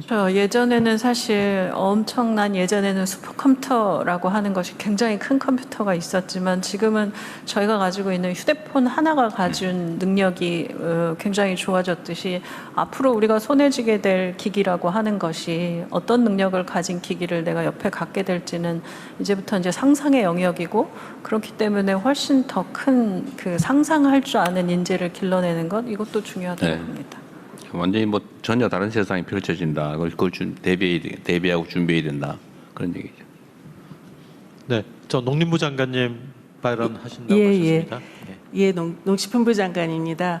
아까 우리 기후부 장관님 이제 전력하고 용수에 대해서 말씀을 하셨는데 용수 같은 경우에 우리 농업 용수도 통합적으로 이용을 하게 됩니다. 그런 경우에 우리 농업계에서는 걱정이 좀 있는 걸 잘 알고 계실 겁니다. 그래서 그 농업의 특성상 이게 계절적으로 좀 막 써야 되는 기간이 있고 또 가무량에 따라서 용수가 부족하거나 남거나 이런 상황이기 때문에 우리 농업인들이 걱정을 하시는데 저희가 대체 시설을 좀 갖추어서 우리 농업 용수를 이용하시는 데는 전혀 문제가 없도록 하겠다라는 것을 좀 우리 정부 차원에서 다시 한번 알려드리고 싶고 특히 이제 이럴 때 또 수질도 문제가 될 수 있거든요. 그래서 오히려 이 기회에 노후된 수리 시설을 우리가 잘 정비해서 수량이나 수질적으로 우리 농업 생산하는데 아무 문제 없이 오히려 더 업그레이드 할 수 있도록 하겠다라는 것을 좀 이 기회를 들여서 말씀을 드리겠습니다. 농림부 장관이 책임을 지도록 하세요. 네, 그렇게 하겠습니다. 네, 3대 메가 프로젝트 지원 방안에 대해서 다른 의견이 있으신 분 이제 없으신가요? 아, 네, 고인철 부총리님. 예, 지금 이제 우리가 3대 메가 프로젝트 얘기할 때 반도체를 기업이 하는 반도체를 얘기를 하는데 제 생각에는 이 반도체 팩을 이렇게 하려고 했을 때 이 이코시스템을 해가지고 여기서 어떻게 공급을 해줘야 되고 그러려면은 우리가 어떤 밸류 생태계를 조성해 줘야 되고 이렇게 만약에 우리가 토탈 이코시스템을 갖춰 놓는다면은 다른 어떤 나라가 반도체 투자를 할 때 우리가 다 들어가게 되는 이런 문제가 있거든요. 그리고 데이터 센터도 저는 고민이 뭐냐면 계속 데이터 센터를 짓는 것만 얘기하는데 이 데이터 센터를 지었을 때 뭐가 후단에서 필요한지를 이것도 마찬가지로 이코시스템 쭉 당기다 보면은 정부가 여기 좀 해줘야 되고 저기 해야 되고 저기 해도 해가지고 이게 이제 번들링으로 쫙 우리가 생태계를 구성해 놓으면은 다른 어떤 나라가 반도체를 라인을 깔던 그리고 AI DC를 만들던 우리 이코시스템이 쭉 들어갈 수 있기 때문에 이런 부분까지 땡겨와야지만 진짜 대한민국이 이번 기회를 통해서 세계 제일의 어떤 그런 이 생태계를 조성할 수 있지 않을까 그런 생각이 들어서 뭐 그런 부분까지도 저희들이 관련 부처하고 좀 협의를 해가지고 쭉 한번 늘려보겠습니다. 늘려서 어떻게 우리가 이 과정에 이게 이 체인에서 빈 체인을 이렇게 메워 넣어서 진짜 한국의 체인이 가장 튼튼한 대한민국의 아주 최고의 체인이 될 수 있을까 하는 그런 부분도 같이 고민해 보도록 하겠습니다. 네, 감사합니다. 그 정책실장 어디 계세요? 정책실장이 아까 기업 생태계 얘기 있잖아요. 그 얘기 잠깐만 좀 해봐 주십시오. 예, 그래서 말씀하신 대로 이게 최상위에 지금 그 두 개 글로벌 넘버 1, 2가 있는데 거기에 이제 협력업체가 있고 이제 소부장 업체도 있고 그렇게 다양하게 앞으로 이제 나가려면 이 협력업체들도 사실 이 최상위 기업만큼 탄탄한 기술력도 갖춰야 되고 수익성도 내야 되고요. 무엇보다도 소부장 그다음에 그 핵심 그 우리 광물이랄지요. 이게 필요한 그런 것들을 우리 내부에서 생태계도 갖추고 어떤 공동망 위기나 이런 쪽에 대해서도 스스로 대응할 수 있도록 이 생태계 자체를 더 탄탄하게 하고 그 내부에서 복원력을 갖춘 그런 시스템으로 더 발전시키는 것이 더 우리나라의 그 병목이나 그런 우위를 튼튼하게 하는 길이라고 생각을 해서 앞으로 이 대통령 주재 회의를 할 때 지난번 메가 프로젝트 그 자체도 하고 그 옆에 지금 부총리님 말씀한 생태계나 이런 소부장 핵심 광물 그런 확보 그런 방안까지를 더 두텁게 논의하는 프로그램들을 만들어서 발전시켜 나가려고 합니다. 그러니까 이게 그 예를 들면 주요 소재의 이제 국가별 독점 또는 편중이 이제는 전략 무기화돼 가지고 일단 수출 통제라고 하는 게 일상적으로 벌어지지 않습니까? 이제 그런 예를 들면 이런 비상 상황에 대비를 안 하면 언젠가는 매우 심각한 상황에 직면할 수가 있다. 그렇기 때문에 예를 들면 주요 핵심 소재, 뭐 대체 불가능한 부품, 뭐 이런 거는 예를 들면 지분 취득이든지 아니면 산업 안보적인 측면에서 좀 일상적으로 대비는 아주 강력하게 해야 될 것 같아요. 그러니까 지금처럼 이게 예를 들면 산업의 뭐 주요 산업 중에 한 부분 이렇게 되면 비상 상황의 타격이 그렇게 크질 않는데 문제는 이 핵심적인 몇 개 산업 분야가 워낙 비중이 커지니까 이제는 사실은 뭐 군사적 안보보다는 오히려 이런 경제 안보가 훨씬 더 국가 안위에 영향을 더 미치는 그런 상황이 된 것 같습니다. 그래서 요거는 경제적 측면도 측면인데 산업 안보 측면에서도 정부가 상당한 좀 부담 대비를 해야 되지 않을까 싶어요. 뭐 네, 그래서 기업들과 같이 협력해야 되겠지만 이 두 회사 입장에서는 뭐 아무래도 상업성, 효율성 뭐 이런 측면에서 중심으로 판단을 할 텐데 약간 좀 그 이런 스케일이 안 나오더라도 우리 자체 내에서 그 핵심 그런 부품이나 이런 거를 가지고 있으면 좋기 때문에 그 부분을 대통령이 네. 말씀하신 대로 정부가 이렇게 메꿔주면은 민관 합동으로 그런 프로그램을 만들면 네, 더 연구적인 프로그램이 되고 나오겠습니다. 네, 그 부분에 대한 민관 협력도 매우 중요한 과제가 될 것 같습니다. 네.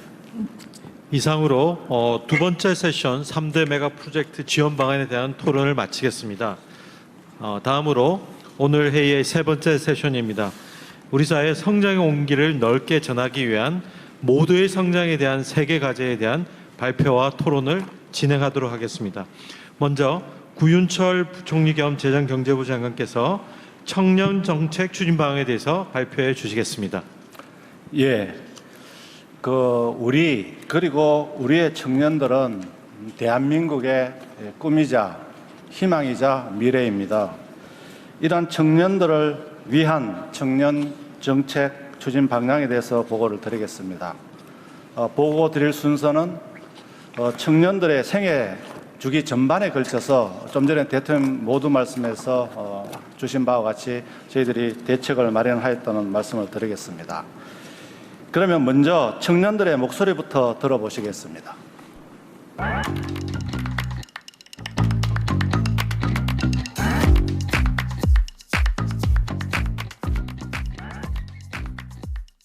지금부터라도 조금씩 방향을 바꿔서 청년들이 희망을 가지는 그야말로 미래가 있는 대한민국을 꼭 함께 만들도록 하겠습니다. 대학교 수업은 예전 방식과 동일하다 보니까 수업을 하려면 AI와 관련된 교육을 따로 배워야 하는 것 같은 느낌도 들었어요. 보통 경력직 위주로만 채용을 하다 보니까 첫 발걸음을 내딛기가 좀 쉽지 않은 것 같습니다. 월세랑 관리비 내고 식비랑 생활 쓰고 나면 정말 저축할 돈도 안 남더라고요. 그 직장도 계속 다니고 싶으니까 막상 아이를 낳아도 누가 돌봐줄 수 있을지가 가장 걱정되는 부분이에요. 영화 한 편만 봐도 15,000원이 넘고 연극 같은 경우에는 한 편에 10만 원이 넘어가기도 하고 지방에서는 잘 기회가 없으니까 저 같은 취준생에게는